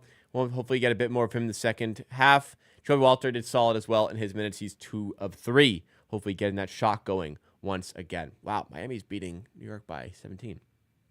You see that? What are the scores we got? Not a solid game. Nothing spectacular. 17 of 40 shooting. That's 43%. 5 of 13 shooting for 3 is good, especially when you're playing the Magic, who are not a good shooting team. They are 2 of 8 from 3. Only made 2. So, yeah, both teams struggling a little bit with 3 volume-wise, but we're 5 of 13, so we'll take that for sure. Turnovers, similar. We've had a couple more. Offensive rebounds. We've had 3 more, so making back for the turnovers there. Possession battles been pretty even. It's just been about making the shots that you get, and the Raptors have been doing a slightly better job at that, extending the pace that the Magic need to score with by having those 3 extra threes. So solid but unspectacular. Not a whole lot to really dissect from that. All right, let's do the Pirtle here. Would I trade? What would I trade to the Suns? I mean, if Devin Booker's available, I'd have to make calls. Kevin Durant, I'm not super interested in selling a lot for an aging Kevin Durant, to be honest. But I don't think a trade is there that makes sense for the Raptors. I'm not sure. Yeah, Phoenix can get better offers elsewhere, I think. This is what I'd come to. All right, let's do the door shot. Did Shed play in the second quarter? A little bit at the start of it, but that's it. Yeah, not sure why he didn't play more of the second quarter. Agreed. If you're tanking, you want to get young guys in. That's the guy you got to play. So it's as always very puzzling rotations from Darko, as always. All right, let's do the Pirtle. Let's do the Pirtle before the game gets back. Hopefully we can do it quickly because I think I got to speed up here. So we have Mikal Bridges is all of a sudden listed as a guard forward. So up until today, every time we've used Mikal Bridges as our first player, he has been listed as a straight forward. Now he is a guard forward, which I dislike. I now will probably look for a different player to use to start every time because I used him because he was in the middle, like height-wise, age-wise, number-wise, kind of. But in this case, now he's a guard forward. So, anyways, we have likely a guard here. We have a player who is 6'3" or shorter in the Western Conference who is a guard, assuming a guard. So, and the player is 26 or 27 years old. So very much appears as though we are dealing with a point guard. So I think we should be able to come to turn. We should be able to get this one sort of quickly. I think. We'll see. I think we should be able to get this one. Although, if it's like backups and stuff, that makes it trickier. Okay, I'll take back what I said. All right, let's think about this. Phoenix. How old is Tyus Jones? Tyus Jones, I feel like he's older than 26 or 27. But that's like a guy that comes to mind. How old is Colin Sexton? I think Colin Sexton's 6'4", so I'm not sure I want to use him here. For the OKC, how old's like Aaron Wiggins? I don't really know. Portland, Anthony Simons, 26. I feel like he's not. I feel like he's 24, 25. All right, so maybe it's not as easy as I was saying it might be, evidently. Denver's guard rotation is like Jamal Murray, who's taller than that. I think maybe he's he's like 6'4" at least. But I think he's probably close to 30. Kings. What the Kings got now? Jeez. All right, kind of struggling here. All right, let's try Tyus Jones. See where we are after this. So he is 28. So not a bad guess. But unfortunately it doesn't give us any additional information.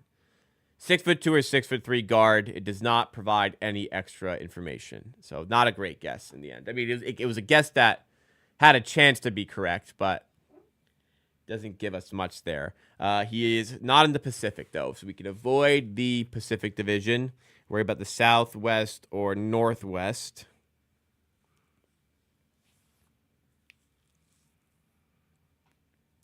Hopefully the game is not back. I will just double check to make sure the game is not back. Not cheating, just checking if the game is back. But I guess I could check box scores and stuff here. I'm not cheating. These are fun for me to do too. Okay, Memphis. A lot of guys, that team. 26, 27 though.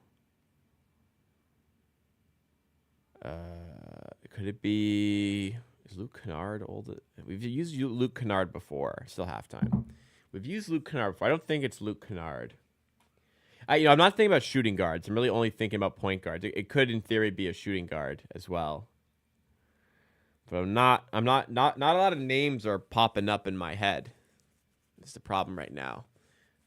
There's not an overwhelming amount of people I'm trying to guess here.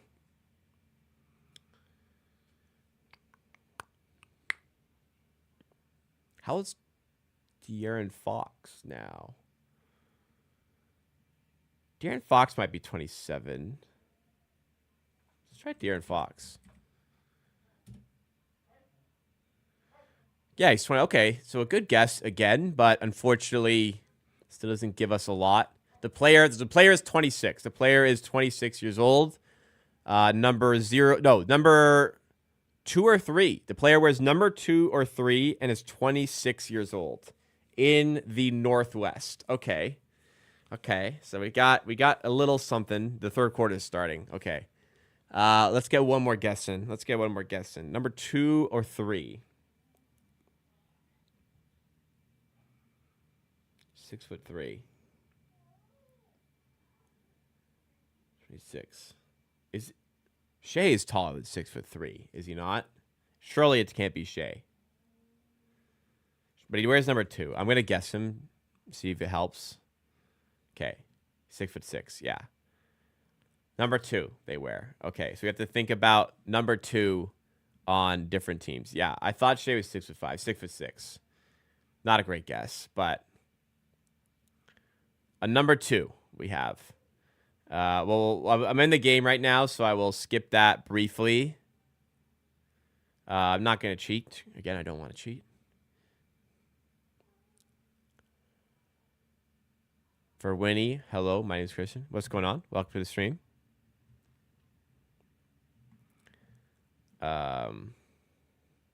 Who else was number 2? They're in the Northwest as Barnes goes to the rim. Grady Dick remains in locker room to start the second half.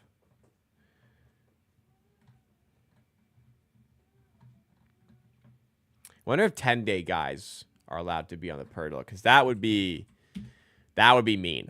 that would be very mean.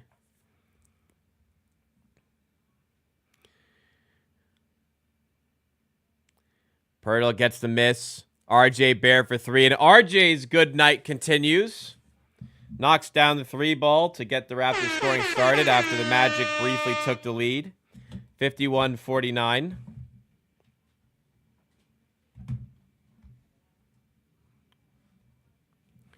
Second chance points. Very nice. So Walter started the second half because of Grady Dick in the locker room. Hopefully he's okay and can come back, but understandable if he does not come back. 6'3" guard, number 2 in the Northwest.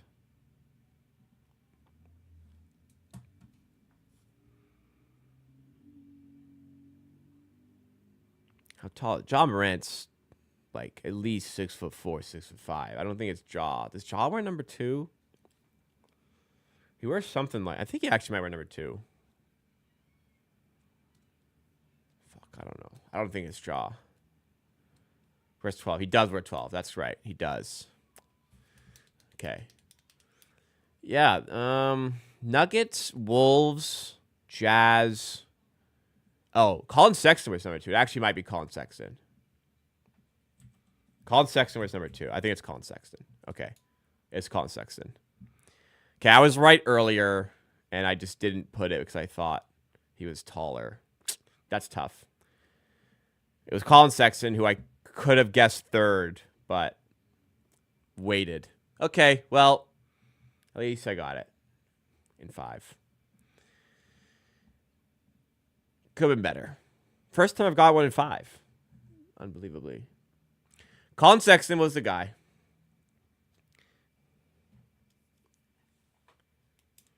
Grady Dick will not return.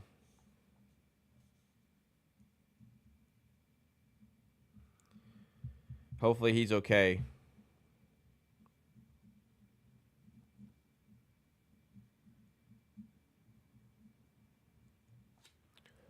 We have Wagner at the line here for the Magic. I got to find a new player to start with, though. I need a 28-year-old forward to start these with. They changed Mikal Bridges' position, and now it's ruined. Maybe Tatum will have to be the guy. RJ down low to Pirtle. RJ continuing to wreak havoc.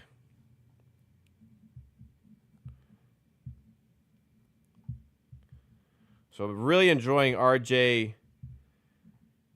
Really enjoying RJ as the initiator. And he's getting to the rim here and finishing with the right. Tough play by RJ.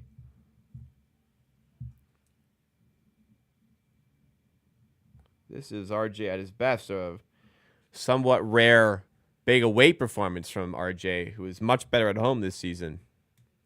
How's dinner? I had a good dinner. Big roast beef sandwich.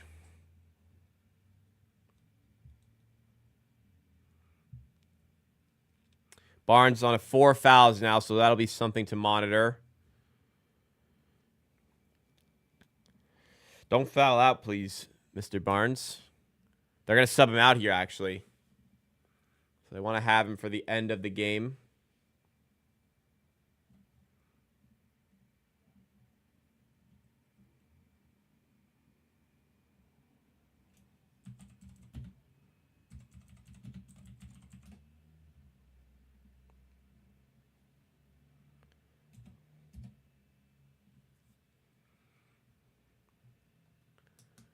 Pirtle's got 4 fouls now as well. That's a problem.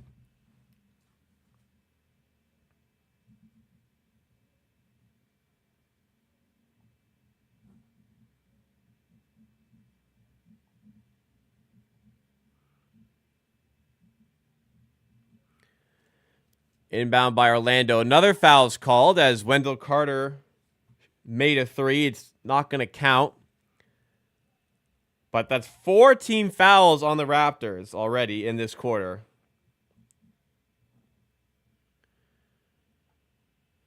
And yeah, that's absolutely a foul. RJ just trapped Franz Wagner's arm, so he couldn't go anywhere.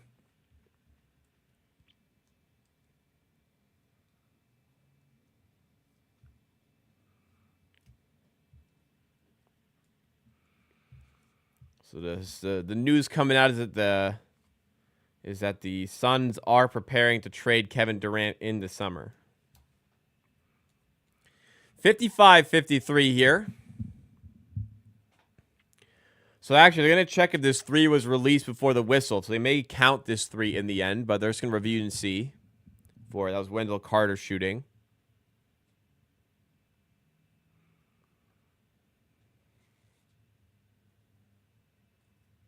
Man, these grocery delivery companies, the commercials, they make it seem like grocery shopping on your own is like this impossible task.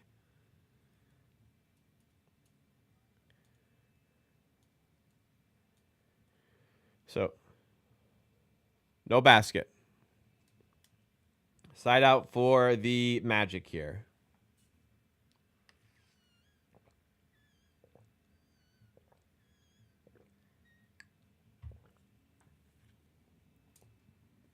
Pirtle just let him shoot. He just dared him to shoot there.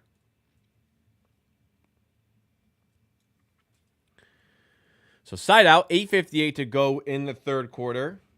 Barnes on 4 fouls out of the game. Pirtle on 4 fouls still in the game, which kind of makes me think he's not going to play the fourth. They're just comfy keeping him in here. Banchero, tough 2. Another fouls. So that's 5 on Toronto. We have 8:47 to go in the third, and the Magic are in the bonus. The Magic will be in the bonus for pretty much this entire quarter.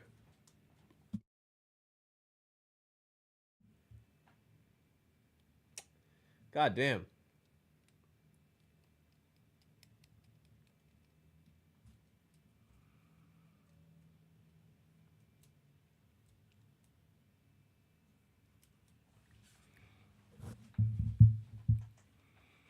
Anybody use those full body deodorant things? I just feel like it's a scam. I mean, I get the deodorant for the arms and stuff, but the rest, I don't know. I feel like in the shower, you take care of that. You should at least. Well, you know what? I could see it for feet now that I say it. This quarter could be bad. It could be. It could be.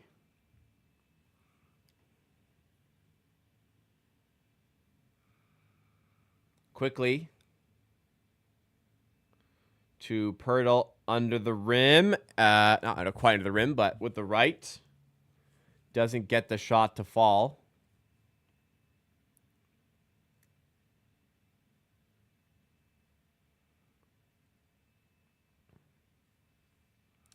So dribbled off of Anthony's foot out of bounds. It'll be... sorry.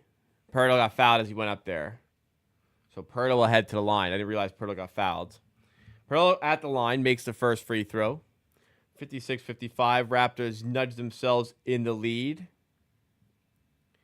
Big quarter coming up after the Magic already in the bonus here. Raptors got some work to do to stay in this one. Low-scoring game overall. Banchero picked up full court by Mobo. So Mobo's still putting in a lot of work defensively here.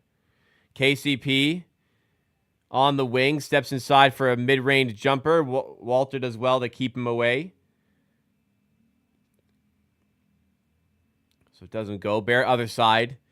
Again, getting in the paint, floating it up, and scoring again. RJ Barrett has been fantastic today.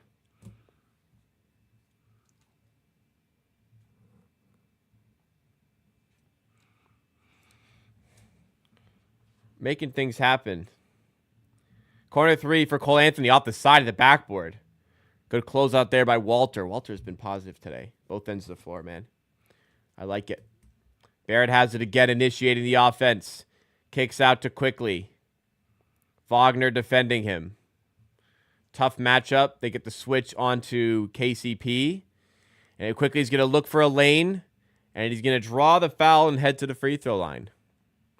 That was a Paul George moment. That was a playoff P moment for sure from Cole.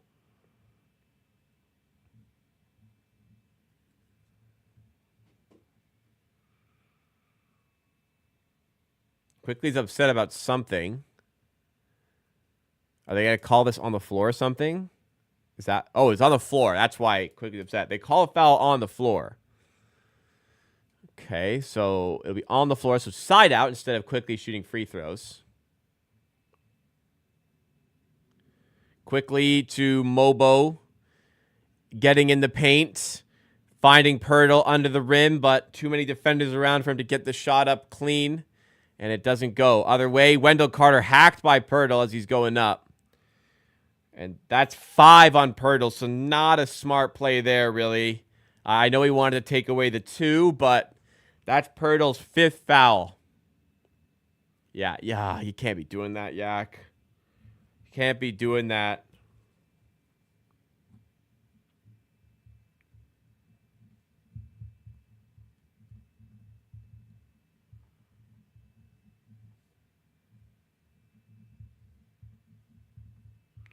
So 5 fouls, 7 minutes left. So they're going to sub him out.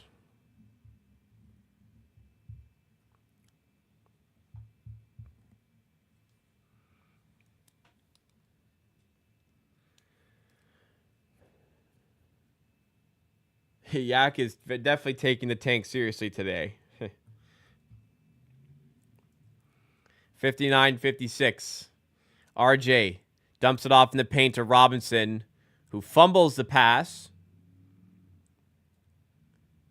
And the stoppage here. I don't know which way they called this one. It's a timeout. I don't know whose way that ball is going to be, but we shall see when we come back from the commercial break. It's a timeout call. 59-56 for the Raptors, still just edging out the Magic on the scoreline.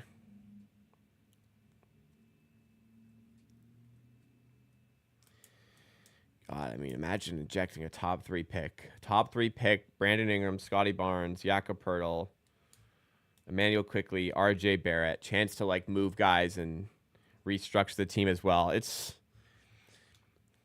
You basically have this team who we think is good enough to win, 35 or so games. That you're adding Brandon Ingram and a potentially top 3 pick. But at the very least, a top 6, 7 pick. Top 8 pick. It's pretty exciting. It's what they could look like next year.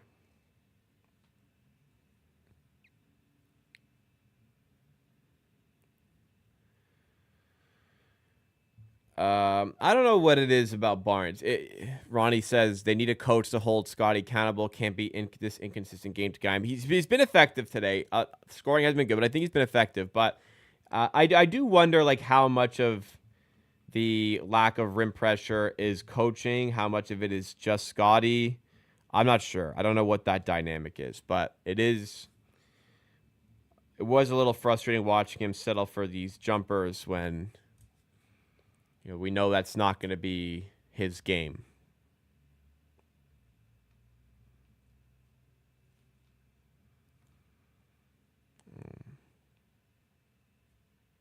He's a good player. Very good player, but there's definitely question marks. Is he the lead offensive creator for a team? A lot of evidence this year would say maybe not, unfortunately.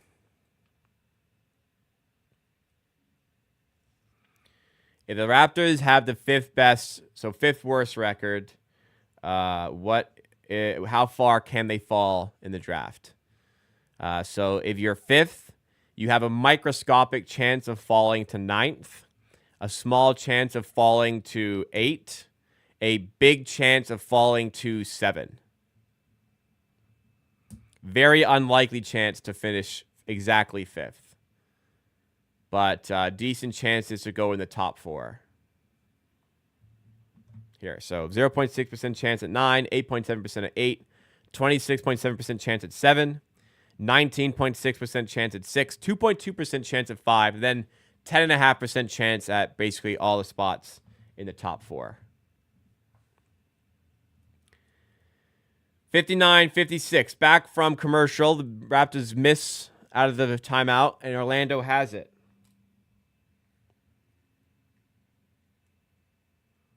Who are they talking to right now? Oh, Terrence Ross in the building. How about that? Mobo going right to the rim, soaring up and throwing it down. Mobo got up. Mama, man, there goes that man. He climbed a staircase there. He floated. His hang time was crazy there. Mobo got some athleticism. He's been hiding it a bit. Got up like T. Ross himself. Indeed, he did.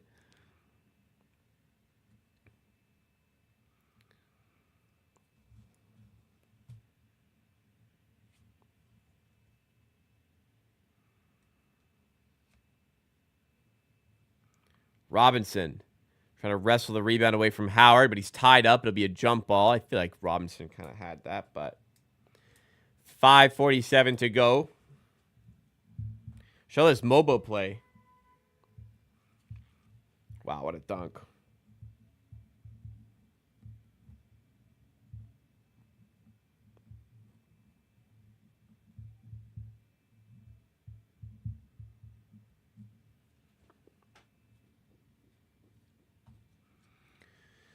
Jump ball. Robinson should, in theory, win this. And does, but he tips it to KCP, who goes to the rim. That's bad. That is bad. 61-58. Mobo to Walter. And he's blocked by Howard. Out the other way for KCP again. And he goes to the rim and one. Quick 4-0 run by KCP, and the free throw here would make it 5. Tough little sequence there for Toronto.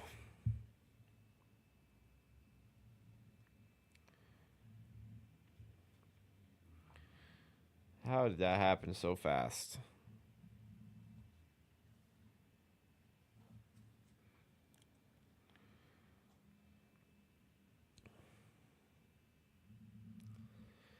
(61-60), but KCP heading to the line. We'll see what happens from there.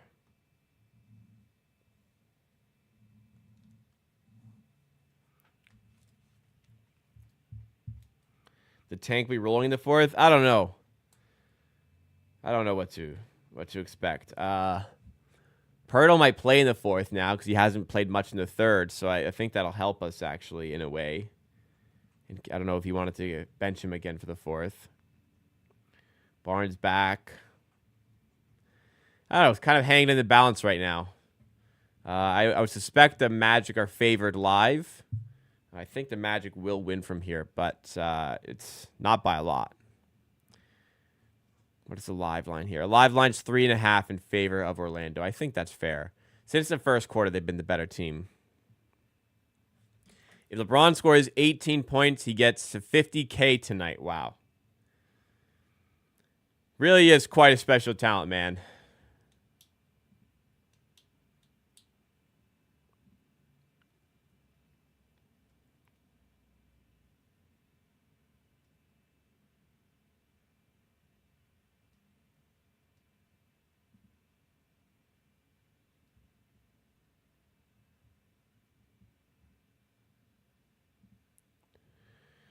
Nice.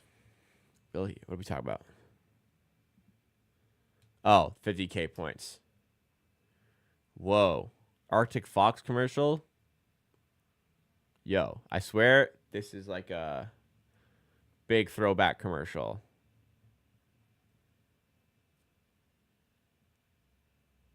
God damn. These Canadian Wildlife Federation commercials, used to see these all the time when I was a kid. Did I not? I swear those used to be. I used to see those all the time. What a throwback right there. How was this stream after bricking every shot and being drunk on Friday? Yeah, it's classic. You know, I woke up and went, "Why did I do that? I'm an idiot who fucking enjoyed that." But it was fun at the time. Not missing all the door shots, but I had a good time. I documented, made myself a sandwich after, watched some TV or watched some YouTube. I got YouTube Premium. I'm $15 a month. I feel like I'm enjoying it.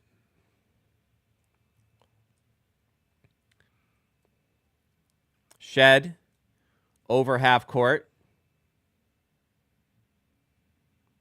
I'm glad you liked it, Dal. Thank you. I honestly, I wake up and go, there's no way that was good. But sometimes I just got to do it. Shed with the and one. What does this guy got to do to get some more playtime today?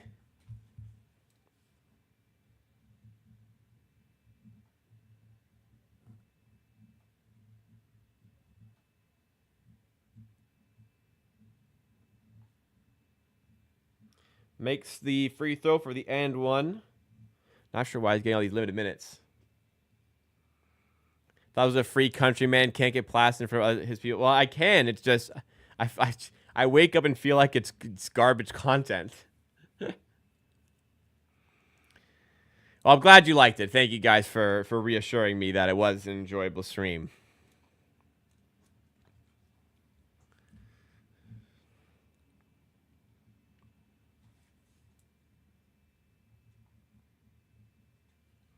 RJ for three. This time, it doesn't go. Raptors lead 64-63 here. I got fired up over Sopranos. I really like that show. Cole Anthony three. Rims away in the hands of Robinson. RJ has it. Over half court. Sizing up Banchero. Has to get it out of his hands. I'm not counting all the bricks from Friday. Only one of them counted. I was clear about that. Robinson with the right finishes.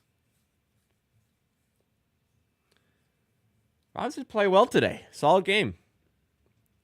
AJ Lawson getting ready to check back in, the Canadian. Cole Anthony to Banchero. Now Wendell Carter. Banchero to Howard. Flips it out to Carter for three. Doesn't go in. But RJ didn't contest, so Jed Howard got the missed score. It would seem like they've identified Wendell Carter threes as something they're just going to happily accept. However, with 1 second on the shot clock, that is the only shot they're going to take. So you should, in theory, if you're RJ there, have your hand up. Because, like, yes, you're okay with that shot happening. You're okay with that being the shot, but that is the only shot because it's at the shot clock buzzer, if that makes sense. There's no sense of letting him shoot at that point. What brand are my glasses?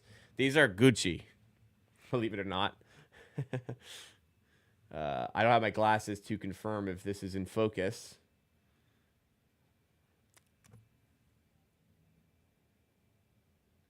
Is that in focus? I have no idea. Anyways. Gucci. I'm not much of a designer guy, but these look really nice in store. And the family optometrist that I go to gave me a gnarly discount.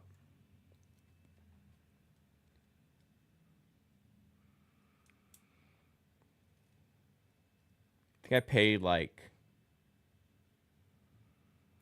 Either they were like $900 and I paid $500. or they were 500 and I paid like 300. I'm not sure.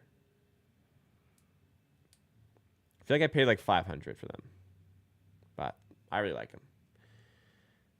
I used to wear contacts on stream, but contacts have started to bug my eyes more than before, so glasses are the way to go.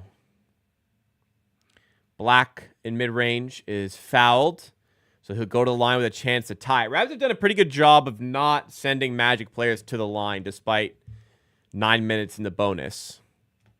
Do I drink? I don't really like coconut stuff in general, Winter One, so I do not drink coconut water. I do drink a lot of normal water, sometimes a sparkling water as well. If I don't reach 25% at the end of the season, I think there should be a punishment attached to making us suffer through those. You guys like it more when I miss, I think. I don't know what punishment there could be.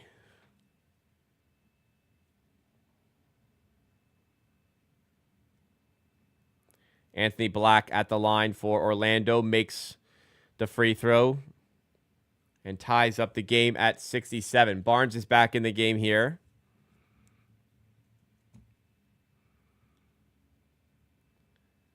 You want to see Shed start when Quickly is out? I think that'd be good as well. Mobo for 3. Doesn't go. He's made a couple of those this season. Not that one, of course. Batadze, corner 3. Front rim. And a foul called loose ball foul on John. So that will send Jonathan Isaac to the line, but he is shaken up here. They're saying it's on Scotty. So that's Scotty's 5th. That's not good. Drink a bottle of Fireball. I'm not going to do that.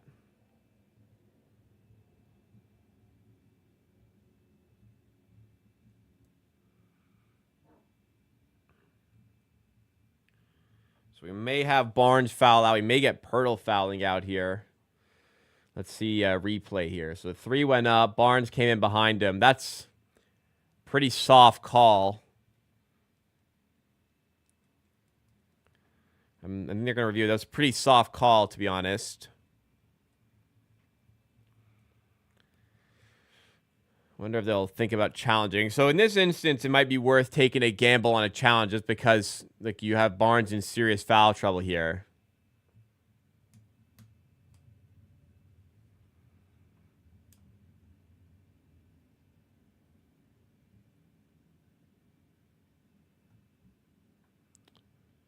So, common foul, but he's going to the line.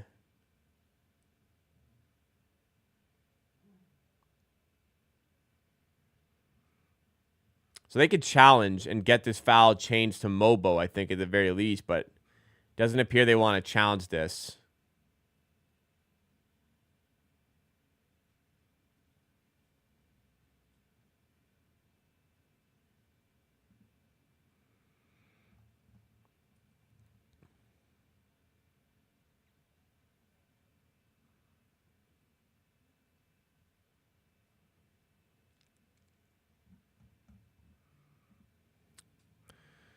Still third quarter. Should have waited till 4th to bring Scotty back. Well, you kind of want to trust your guys not to pick up a foul. But in fairness to Scotty, I think that was a really soft call. So, not much he could have done.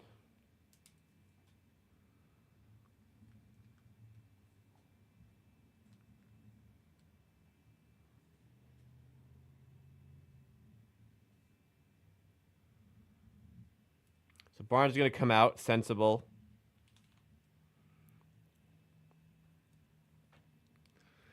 I hope they change jerseys next year. I think it would make sense.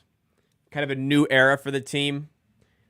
You know, this logo is really that We the North era, We the North style. I think a logo and jersey update, this would be the perfect time to do it. You know, Brandon Ingram coming in, new draft pick coming in. I think starting fresh for a new era would be good. Would be good for this team. NBA teams have a track record of doing stuff like this, where though they're kind of changing an era as a team. They change their logo and image to go with it a little bit. So at the line, Isaac made 1 of 2 and has the Magic up by 1. Shot clock expired. That was not 24 seconds, was it? Feels like there must have been an error. An error with the shot clock there.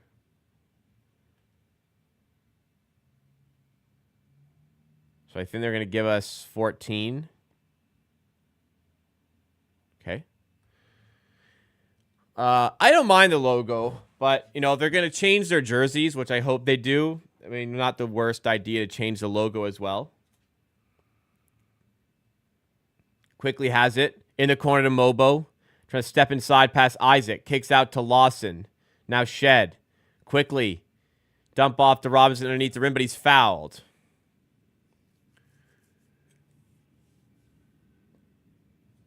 Magic are favored by 7 tonight, Nameless. Not like they're the worst team here. What are you suggesting, Nameless? Why would the refs be trying to make the Magic win? What is the goal of doing that? What does the league need? Because, you know, Orlando, the big market Orlando Magic. NBA fans are going to stop watching if they lose this game.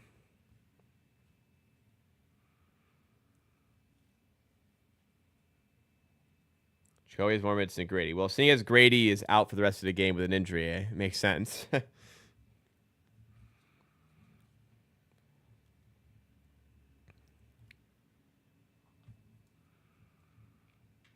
When they made these red jerseys, they were kind of lame from the start. Like, nobody really liked them from the start. We had these jerseys like we kind of changed after Kyle Lowry left. You know what I mean? New era type thing. I guess, you know, we had him. Oh, no, he was here for 1 year with them. It was after Kawhi left, really. Didn't really work out, the jerseys. Well, yeah, because a year after, we didn't have these yet. So when we lost to Boston, we changed jerseys. Nobody ever really liked these jerseys that much. I think it's time for a refresh.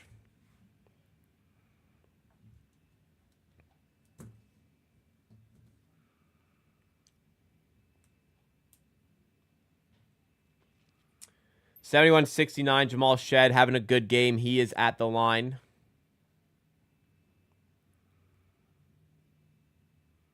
Makes the first. Am I tripping, or is this game taking forever? Feels like this game is taking a long time.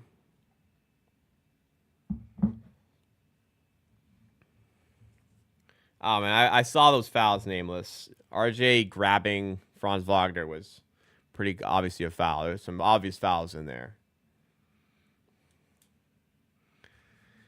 Black to the rim. Wow. Great defense by Robinson. Out the other side. Quickly for 3. And he nails it. Finally a make there for Quickly.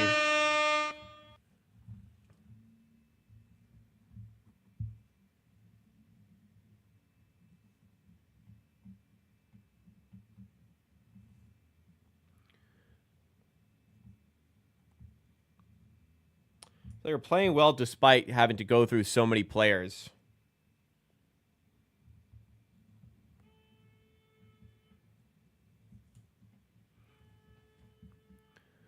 Quickly to the rim and 1. Emmanuel Quickly started to make things happen.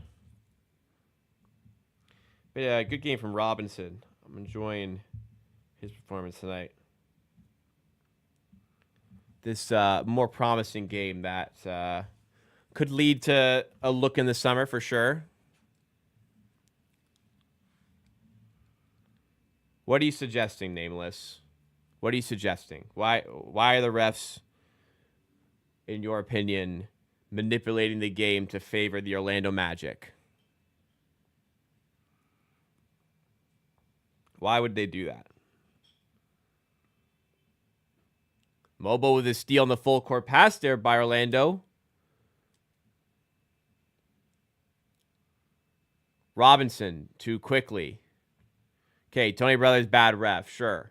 Why would they be favoring Orlando in this game? Quickly started to make some plays.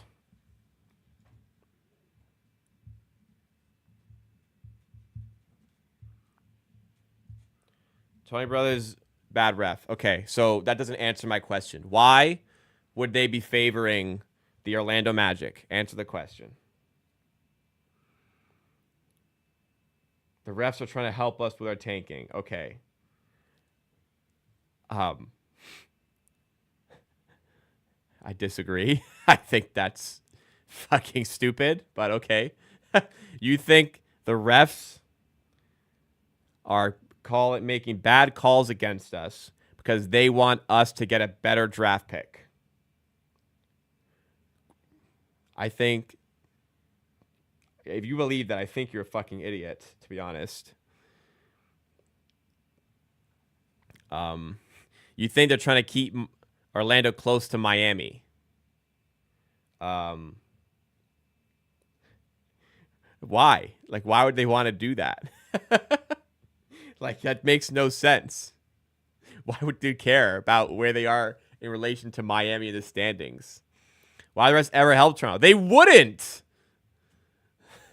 They wouldn't help the other team or the Raptors. They just make fucking calls. Quickly to the rim again. Man, IQ making some massive plays down the stretch. He's upset about he's upset about something. And one, we got hit in the face.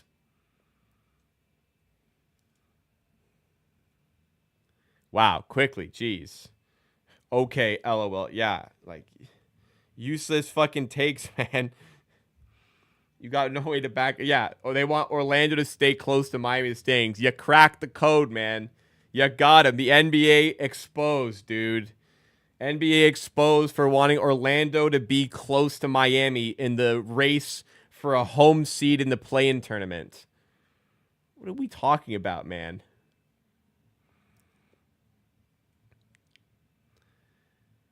Quickly makes the free throw, and he has shot himself up to how many points here? 18 points. I feel like he only had 2 makes in the first half. I think he was 2 of 10. So I think he's made his last 3.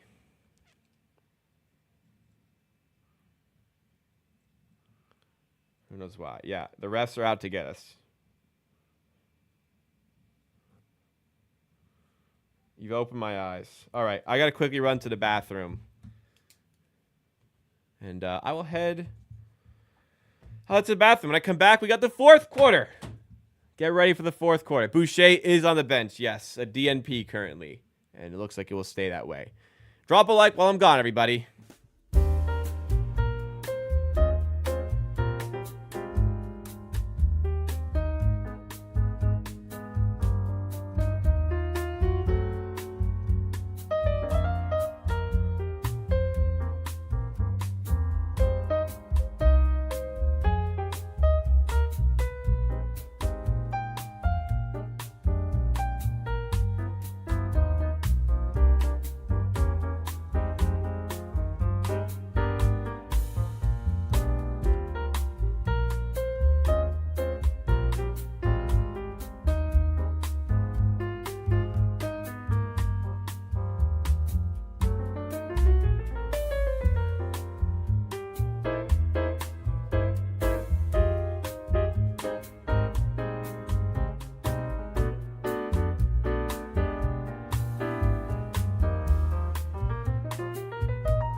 fourth quarter.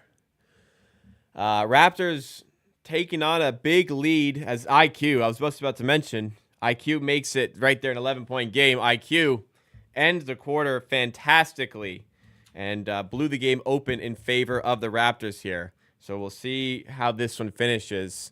It was a generational tank effort, one might say, whether it was on purpose or not, on Friday against Chicago. Does Toronto have one more in them here? As Wagner puts him with the right man. They're making Walter guard him. Walter's doing a pretty good job.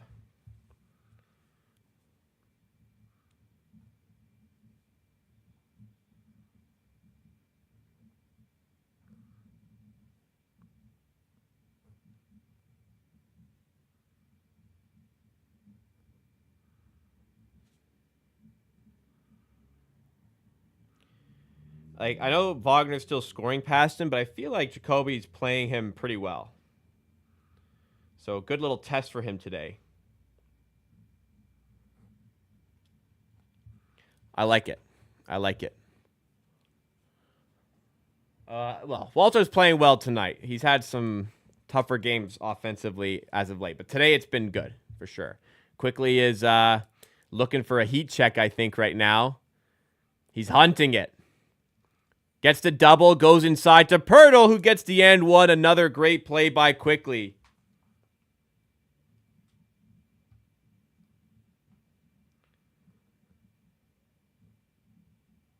Great job by Quick there. That's great point guard play, man. Very, very patient, looking for the pass, looking for the right play. Gets it off to Pirtle. Nice finish by the big man. Good combination play there.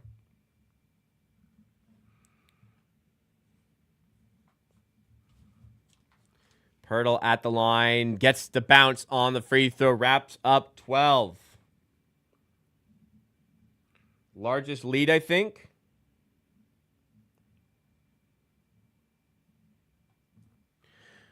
Orlando need a win today.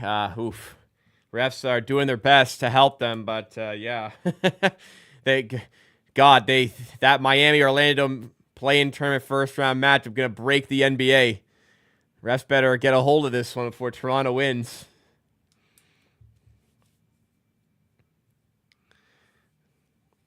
Adam Silver's identified the game that will save the NBA's ratings. 88-74. Another play there by Quickly. He's just complete taking over this game. But Magic are shutting down. Another steal. Pirtle to Barnes. Under the rim. Throws it in. Raptors lead by 16. Okay. Feels like they should win from here.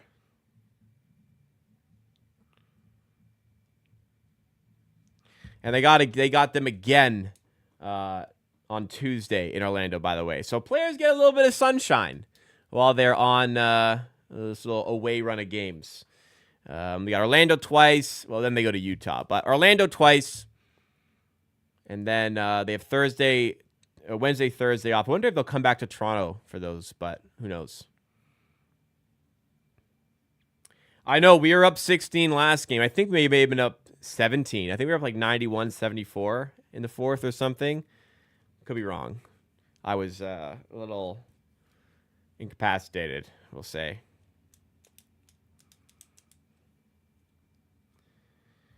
Well, Orlando's 29-32. Toronto is 18-42. I think Orlando's the better team. They're also favored by 7. Granted at home, but if Toronto were at home, they'd still be underdogs. I think Orlando's better. They might blow them out anyways. It's 90-74. I mean, they clearly look the better team today. Getting a lot of Terry Fox commercials lately. Not that I'm complaining anything. It's just strange to see them in March rather than like September. It's good. Just big them up. All year round, big them up.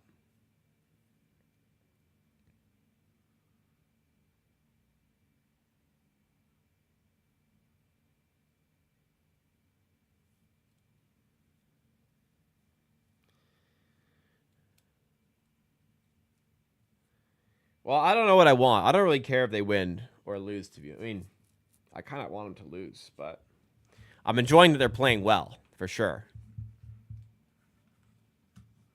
mess of all betting. There was some whales who bet Toronto today. Some big bets. Sorry, big bets in Orlando. Adam Silver went, hey, man, if Tony, if Toronto doesn't win this game, we're out of business. You're going to have to make sure Toronto wins. So stupid, man. Orlando kind of stink, though. You're right. You are right about that. They do kind of stink.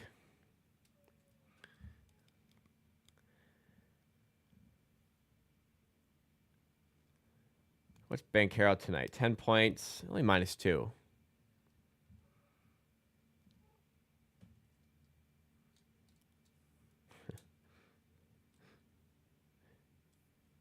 All right. You keep working on exposing the corruption widespread through the NBA, the betting markets. Yeah. Yeah, all those $2 parlays are adding up.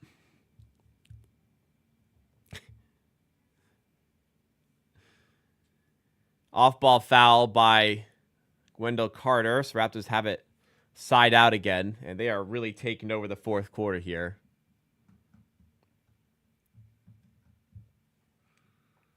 Yeah, you got it, man. One day the truth will come out. You'll be the first. You'll be the first to have reported it.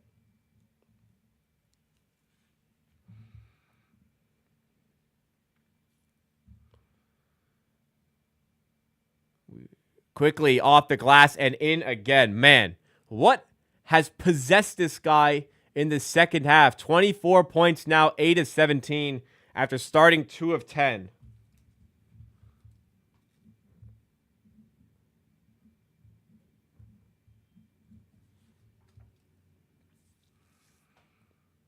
$92 saying, if NBA scripted, why did Denver beat the Lakers 2023? Because everyone had money on the Lakers. If the Lakers had won, man, DraftKings would have gone out of business if the Lakers would have won that series. They had to make sure Denver won.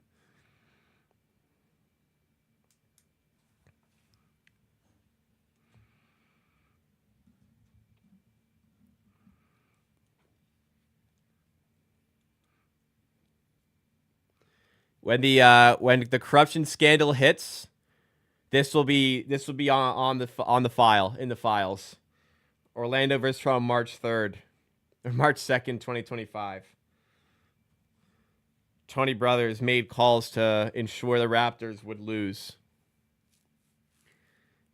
March 3rd, 2025 could be a case. I think every game would be a case if it was your opinion.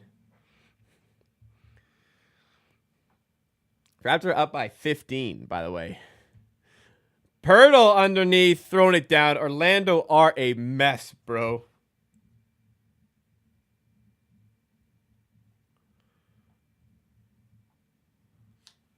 Another steal. Jesus Christ. They're already dead, bro. Underneath, Lawson misses, but Barnes cleans it up. Holy. This is brutal. Orlando suck, man. What are the turnover numbers here?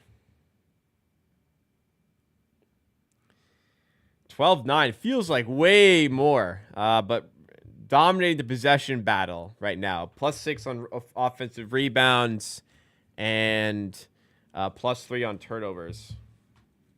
So that's helping. But the big thing that's blown this game open is quickly, man. So good in the second half.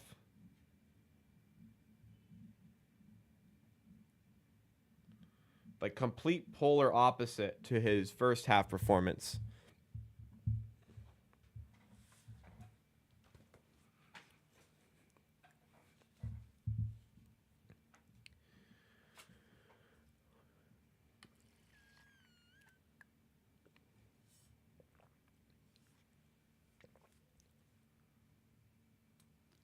Orlando's beating themselves a little bit. I mean, we'll give ourselves some credit. Like, IQ's been great. Pirtle's been good. RJ Barrett's been great. We'll give ourselves some credit. But yeah, Orlando has not done themselves any favors today. That's for sure.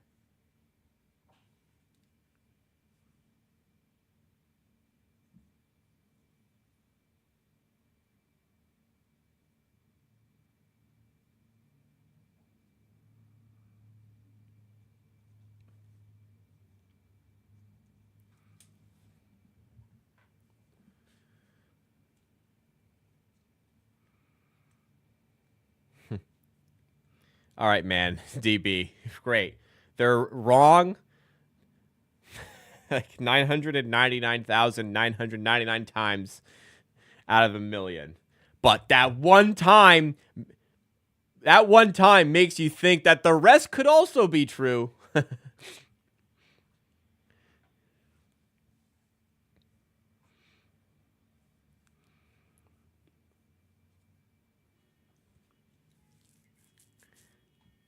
You know, it's like a NBA defense. When a guy is shooting so miserably, you just let him shoot. You know it's not going in. The fact that they make 1 out of a million doesn't scare me. I ain't going to contest. Damn, Cody Zeller just got waived. Sad day for the NBA. Corey Joe coming in. Last time we played the Magic, he cooked us, bro. Yeah, creating 20. You're right. You're absolutely correct. Not even twice a day, though. Never. You think Draymond is working with Clutch Sports to make sure Curry doesn't end up with more rings than LeBron? Because Draymond doesn't want to win anymore. Draymond doesn't want any more rings. Like, what? Come on, man.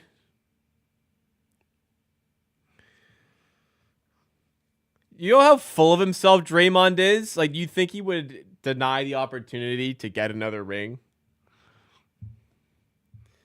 Come on. 96-80.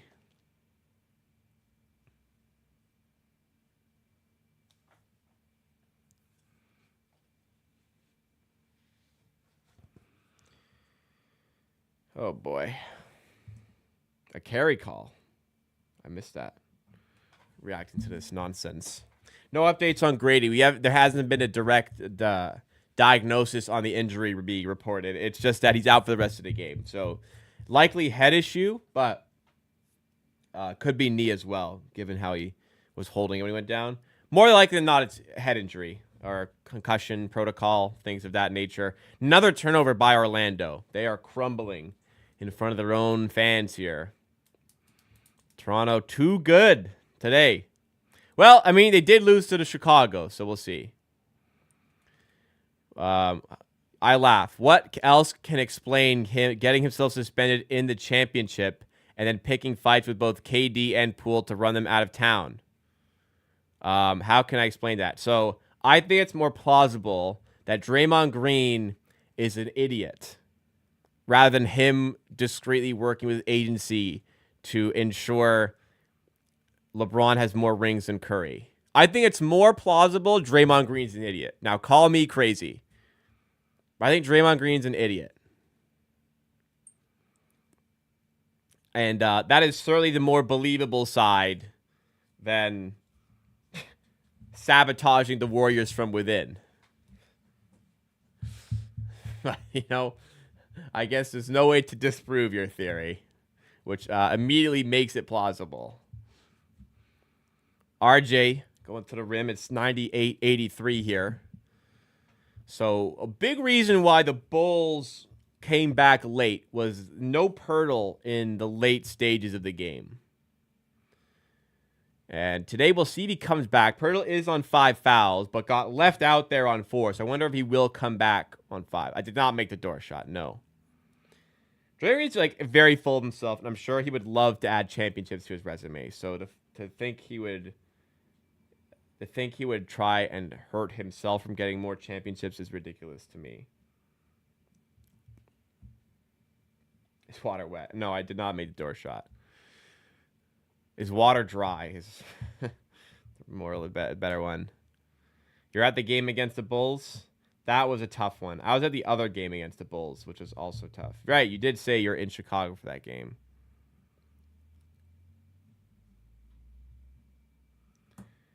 Sure, there's some conspiracy theories based on credible claims, sure. I think the term conspiracy theory is a net that covers a lot of stuff. So, you know, like the Earth is flat crowd, the moon landing was fake crowd, fits in with, like, these smaller time conspiracy theories, which maybe have more plausibility. But since they're operating under the same conspiracy theory, you know, you just think it's all just outlandish crazy, which a lot of it is, to be fair. But I guess there's some theories out there that makes sense for sure.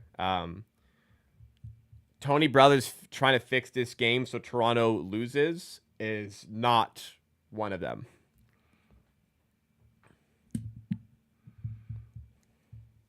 Yeah, you're not going to convince me, Alan. I don't think Draymond's sabotaging the Warriors from within. The Tartaria conspiracy will give you brain rot. I've never even heard of that. You got me Googling it.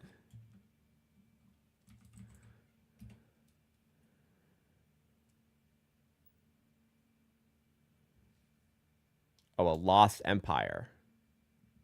Oh. All right, maybe dive in. Maybe a YouTube video later.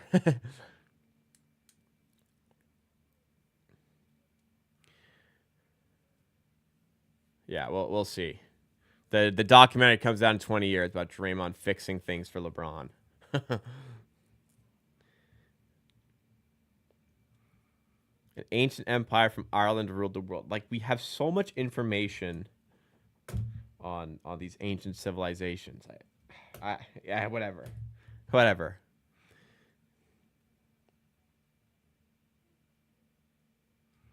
You got quickly Jakob Perl, Grady Ochai, and Boucher. That's cool. Scotty seemed upset before the game even started. Well, team kind of sucks, so I don't know. He played a part. When I ran into Scotty Barnes, he was very clearly not pleased that I asked for a photo, but he was reluctant but accepting. But I mean, he's just trying to go about his day. I can't blame him necessarily, but he took the photo. He smiled. All good. They get destroyed in a mud flood. Yeah, just dumb. There's just like so many, like these days, there's just so many people online you can meet who think the same way as you that, you know, you can fool yourself into believing something. There's so many people out there who will agree with you that it's easier to find those people than it ever has been that agree with you, first of all. And there's so much information available these days that you can take any piece of information and find evidence to spin the narrative in one direction or another. Like, you could comfortably construct an argument on either side of almost anything, and you could find some sort of evidence that will back up your claim. And if you truly want to believe it, you will fool yourself into thinking a certain way. Yeah, whatever. I was at a dog park, and Scott was with his dogs, and he was leaving. He was on the speakerphone, but I just, which I didn't want to interrupt his phone call. I was like, I will never forgive myself for not asking for a photo here. Whatever, he took the photo. He was reluctant. I understood, but he was nice about it. I guess at a game, like, you know, you'd be stuck signing autographs all day, so sometimes you don't really want to start. I don't know.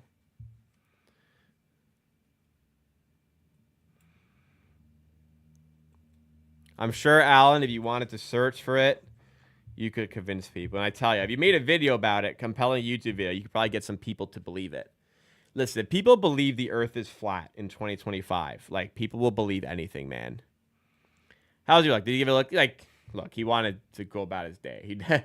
I'm sure he didn't want to take the photo. The facial expression was just like, whatever. But anyways, he didn't. He tried to hide it. He tried to hide it. Whatever. I'm not upset. Aliens among us. I think it's plausible that aliens exist because the universe is so fucking humongous that it's like, it seems like a higher percentage chance there is other intelligent life somewhere out there. But I disagree that every government agency has successfully covered up visits to Earth. Like, that just seems very unlikely. Can I show a picture of me and Scott? Just go to my Instagram. Same handle as my Twitter. It's on my Instagram. His dogs and my dog get along. Funny enough. Orlando, more like Sad Lando. Sure, man. Somebody says MVP today, RJ. Nice game. RJ, for like the way he kept them in it when they were struggling, but quickly has been fantastic since like the later stages of the third quarter. And that is a big reason why the Raps are up. But yes, Somebody, RJ has been fantastic today as well. Fuck, man, I gotta do work after this. This game's taken forever. What's attractive about Orlando besides Disneyland? I don't know. I haven't been.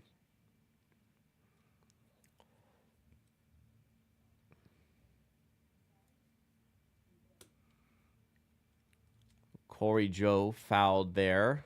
102-85.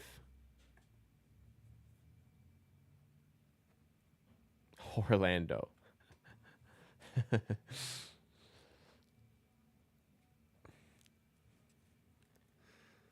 It's a little easy, but it works. Corey Joe the line. We get some Canadians in action here. No Chris Boucher. We got AJ Lawson minutes. We get Corey Joe minutes.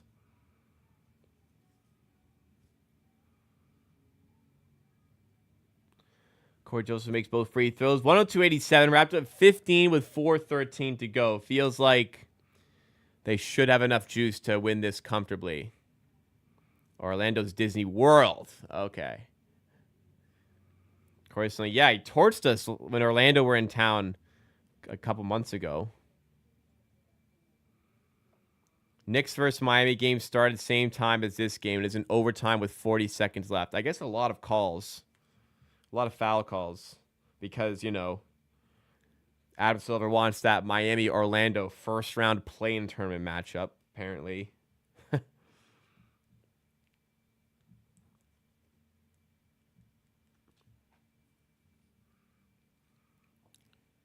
Wagner to the rim, 13-point game. So no Pirtle closing this one either, even though he hasn't hit his minutes restriction. So,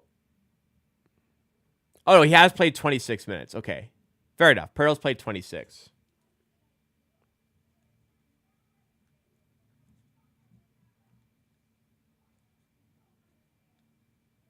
But interesting, they're still not playing him above 26 minutes. Quickly for three from the wing. This time he can't finish, but he's had a good night. He's 24 points, 8 of 18. Banchero for three, and all of a sudden it's a 10-point game, and I'm having flashbacks. 7-0 run Orlando.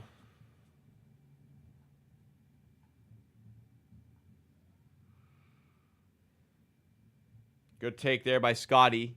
Much needed bucket for the Raptors. Finish strong. Finish strong. Banchero at the rim. Barnes fouls him. Is that 6? Did Barnes foul him there? Is that not 6? Is that a Barnes' 6th foul?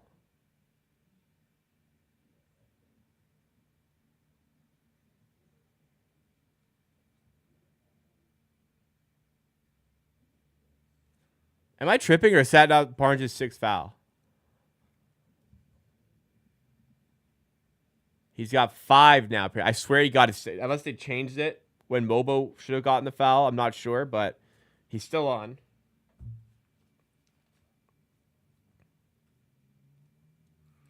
I don't know. Maybe it wasn't called on Barnes.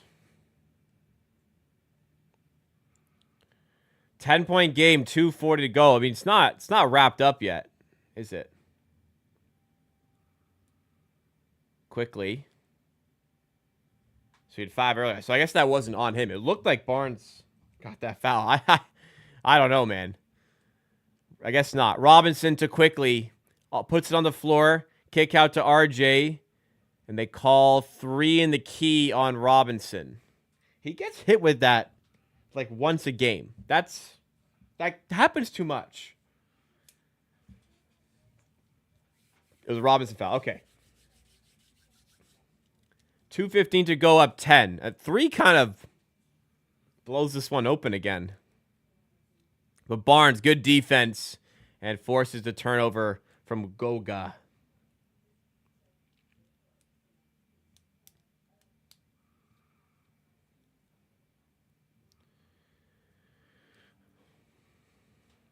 Yeah, we got them again in a couple days. Barnes in the corner to Robinson for 3. Doesn't go. 2 minutes to go. Banchero at the rim, fouled. I think that was also on Robinson.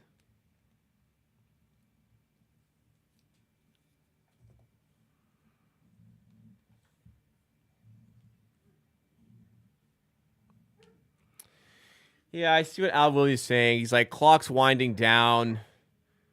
Game clock's winding down. Does Robinson need to take that corner 3? I guess it makes sense. I mean, it wasn't a bad shot, but yeah, like run the clock maybe a little bit more, I suppose. I think it's a 50-50 call there.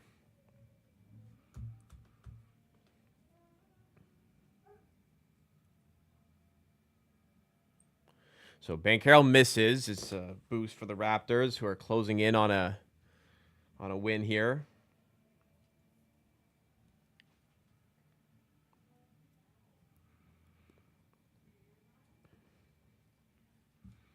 What's Banchero's plus minus today? Is it another Banchero Classic? Oh, he's in the positive today, believe it or not.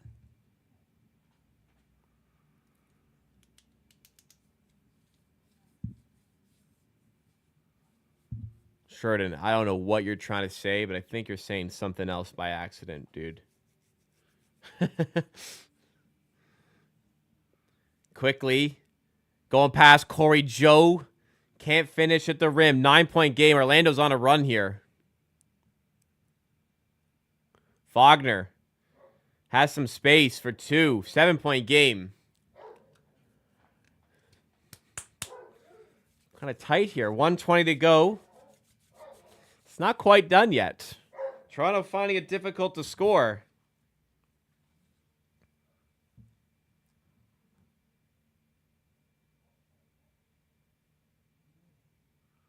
Barnes backing down Banchero. Fadeaway 2 is way off. This is a problem. This is a problem, dude. Wagner off the glass. No good. Gets his own miss. Banchero in the paint. And 1. Man, we're in trouble. We're up 16. How are we doing this again?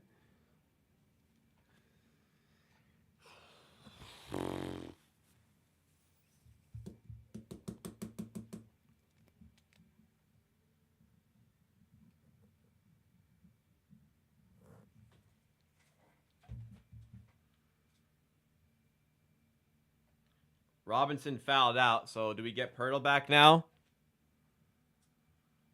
Nope, we get Mobo.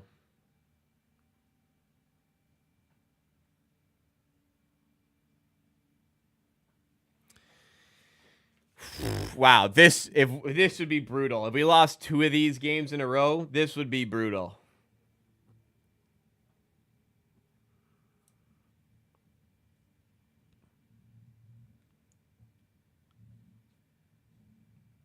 Orlando had a great game. Orlando had a great game today.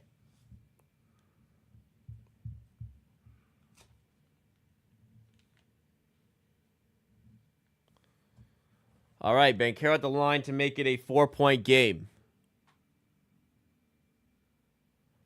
4-point game. I tell you, the players are not going to want to lose this game.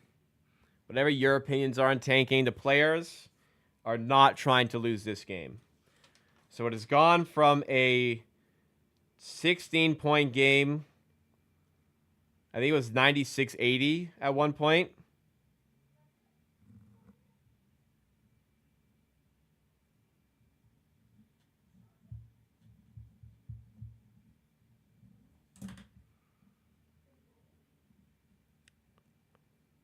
What was our largest lead here?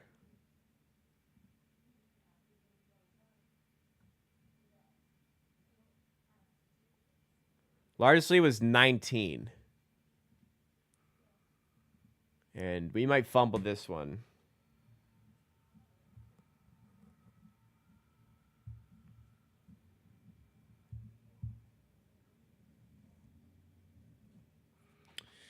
All right, yeah, they did get too comfortable, man. They did get too comfortable. It does feel like that as well. All right. Well, Pirtle's on a minutes restriction. But I do agree, coaching-wise, they really wanted to win. They just put in Pirtle. Coaching-wise, I'm not going to disagree with you. Pirtle would be in if they really, really cared. The players want to win, though. The players want to win here. Let's see if they can finish it off. Up 4. Barnes has it from the inbound. You can run this clock pretty far here. And a bucket would pretty much ice it. 10 seconds. Is this the dagger? 6 on the shot clock. Quickly to Barrett. 4 on the shot clock. Barrett, step back 3. Way off. Mobo has the rebound, but it is a shot clock violation because it did not get the rim. So they run the whole clock and do not get a shot off of any quality. Yeah, I like to use the clock. I'd rather use less clock and take a better shot, though. All right. Well, 104-100 and 25 seconds. So if the Magic get a quick make, we got a crazy finish on our hands. Banchero turns it over. Oh, Barrett couldn't quite save it, but it was good defense by Barrett. Nearly disrupted it enough. So we were up 102-92. That was a 7-0 run. So we were up 102-85.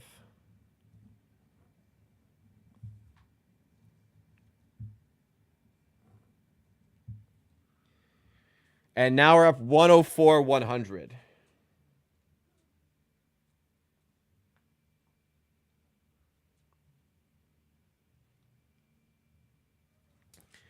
How you let them go on a... What is this run they're on? A 15-2 run.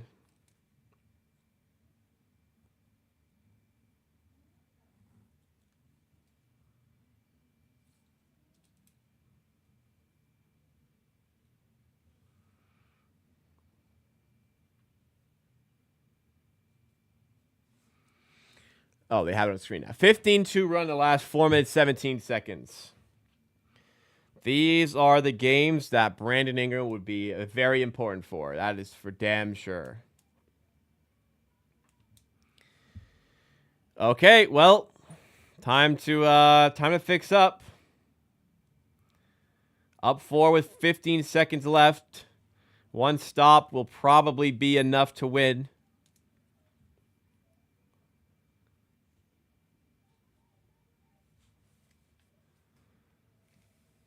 So it's Mobo, Barrett, Quickly, Walter, and Barnes in. Wendell Carter 3. Off the mark. Rebound Banchero, who dunks it. Didn't want any fouls there. Rebound straw there. So get the ball in, get fouled, hit your free throws, and we go home. Wow, they just turned it over. Wow. Wow, wow, wow.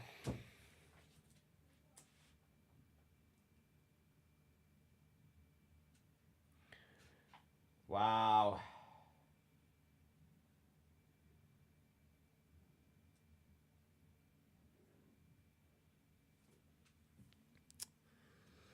Wow. I don't know. I don't know what to say. They are just doing everything to fucking lose this game right now. As a reminder, these players are trying to win. These players are trying to win. That wasn't IQ's fault. That RJ with a pretty poor inbound pass there Did we not have a timeout? We had a timeout. I think hindsight's 2020, but like, you got to advance the ball there. You got 4 seconds. You got to advance the ball there, I think.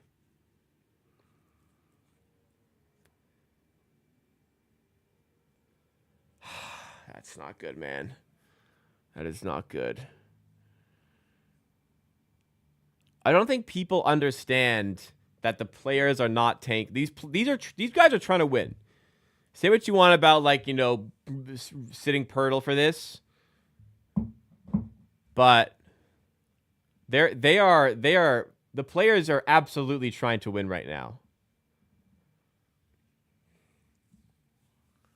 104, 102. I want to like lose. I want to tank, but not like this. But not like this, man. Like, not like this again. The half-filled arena on their feet. Corey Joe into Wagner. Wow, he smoked the layup. He smoked the layup. He was wide open at the rim and smoked the layup. With 0.4 seconds, Mobo got the miss and is heading to the line. Wow. That just horrific defense. And Wagner smokes the layup. Wow. Oh, man. Wow.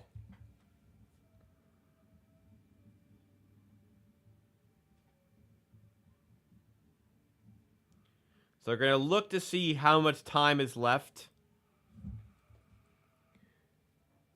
A jump ball. A jump ball. So it wasn't a foul. It's a jump ball. 0.9 seconds on the jump ball between Mobo and I'm not sure who it is.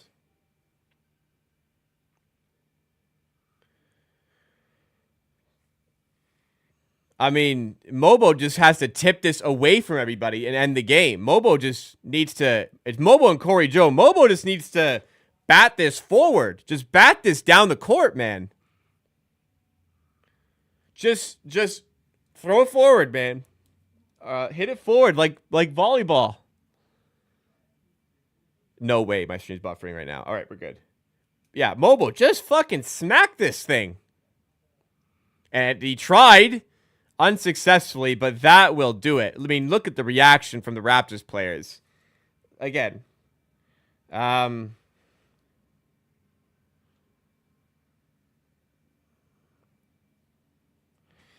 Like I said, like, look at the reaction here. The players were pretty gassed about that win. So again, like, you're not going to tell me the players are in on this. But wow. That was I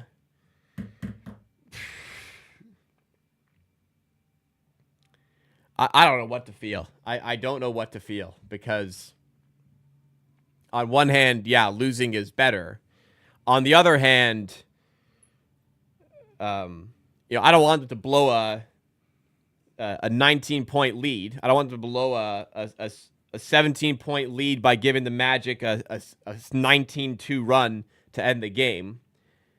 And then on another hand, if there's another hand here, I don't like winning like this because it was a very ugly win. I don't know what to feel, but the Raptors, they do win. Yeah. They do win. We'll do our post-game show in just a sec. Remember to like the stream if you enjoyed. Remember to subscribe for more content like this. We'll do it all again on Wednesday. Actually, Tuesday. I may not actually be here for Tuesday, so we'll see. I may not be here for the Tuesday stream. But we also have merch. Check out the merch with the link at the top of the description. I'm rocking the hat today. We got the hats. We got the shirts. We got the stickers. Support the channel by getting yourself some merch. Okay, let's do this post-game show.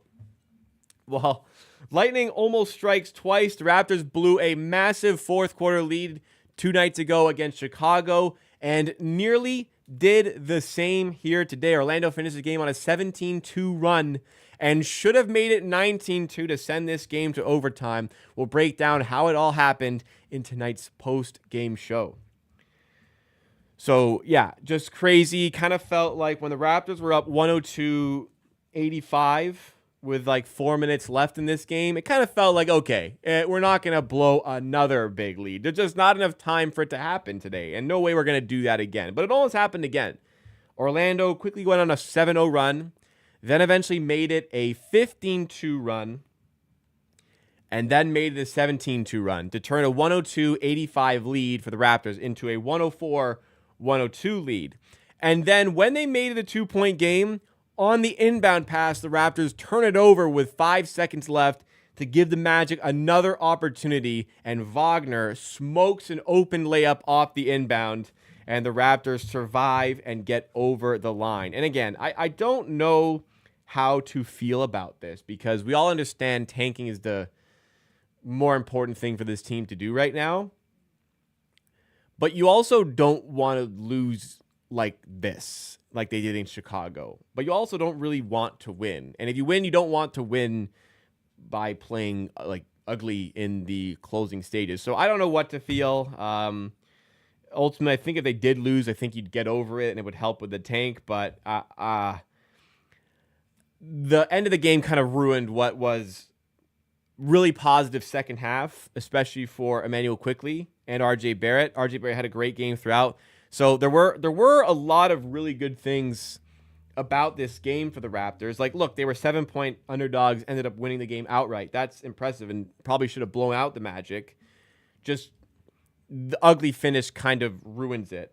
But we'll cover a little bit more in a sec here. Make sure you guys do hit the like button if you enjoy along the way. Subscribe for content like this throughout the rest of the Raptors season and beyond. So a key reason why they ended up faltering in that Bulls game in the fourth, Jakob Poeltl's still on a minutes restriction and did not play in the fourth quarter of this game again, as he did not play in the fourth quarter against the Bulls. And I think if he's in for those closing stages, the Raptors just are a better rebounding team, so less second chance points for Orlando, and the Raptors are a better defensive team, so they just allow less. And I think that his offense is also important for the team to have. So not playing him, it's being labeled as minutes restriction, which makes sense, but also like it should be structured so he plays the closing minutes of the game.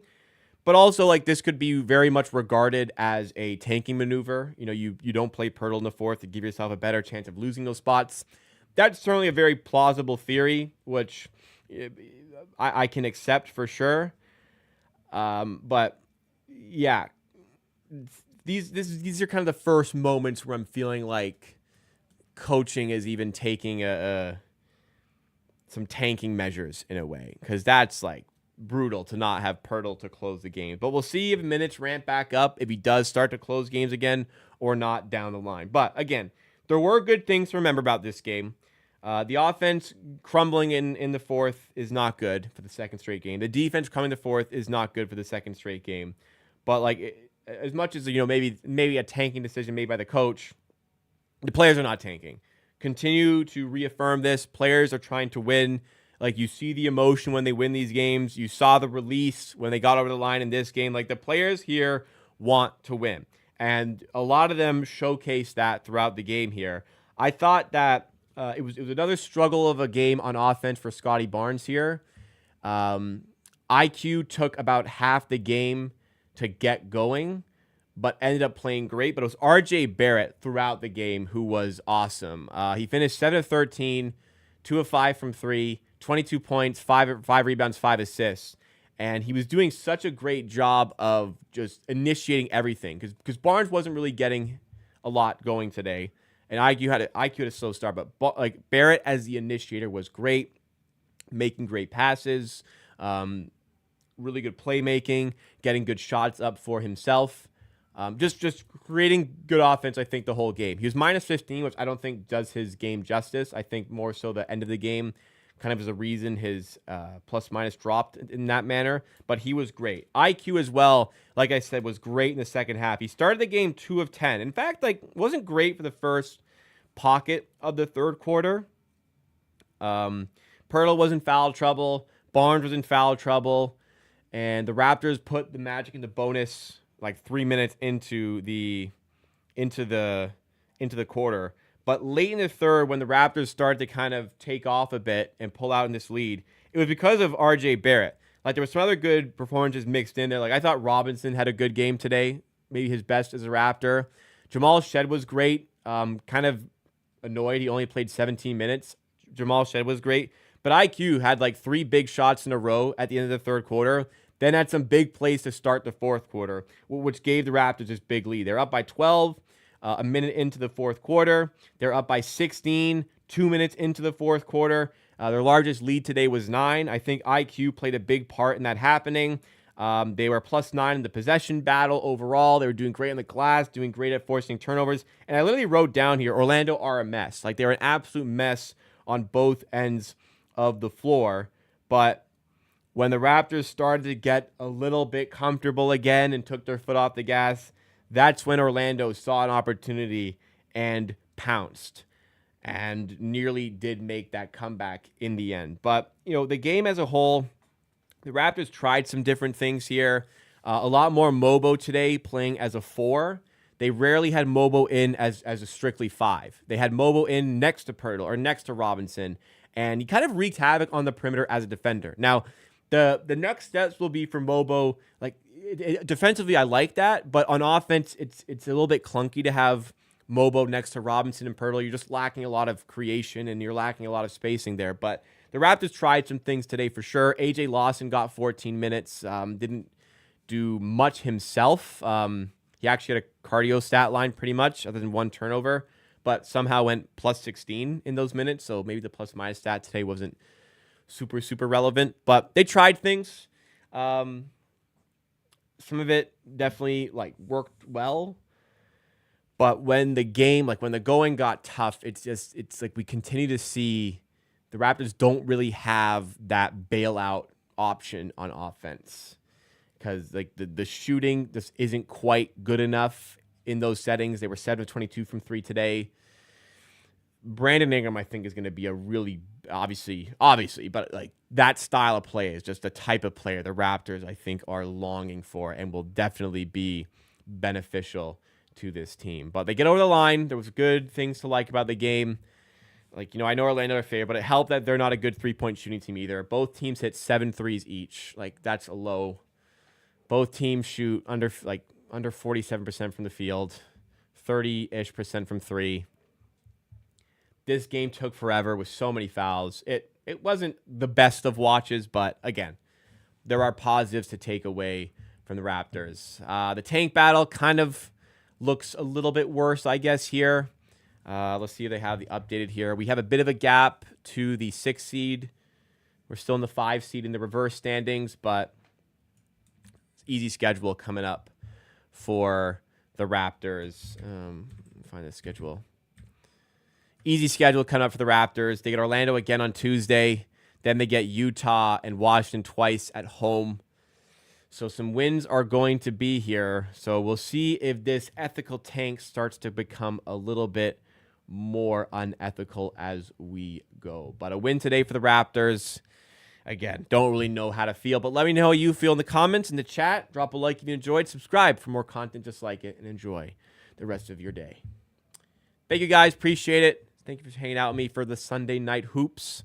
I will be back maybe on Tuesday. I might be away. I might miss that stream, but we will see. I'll update you on Discord what goes on there. But whenever I see ya,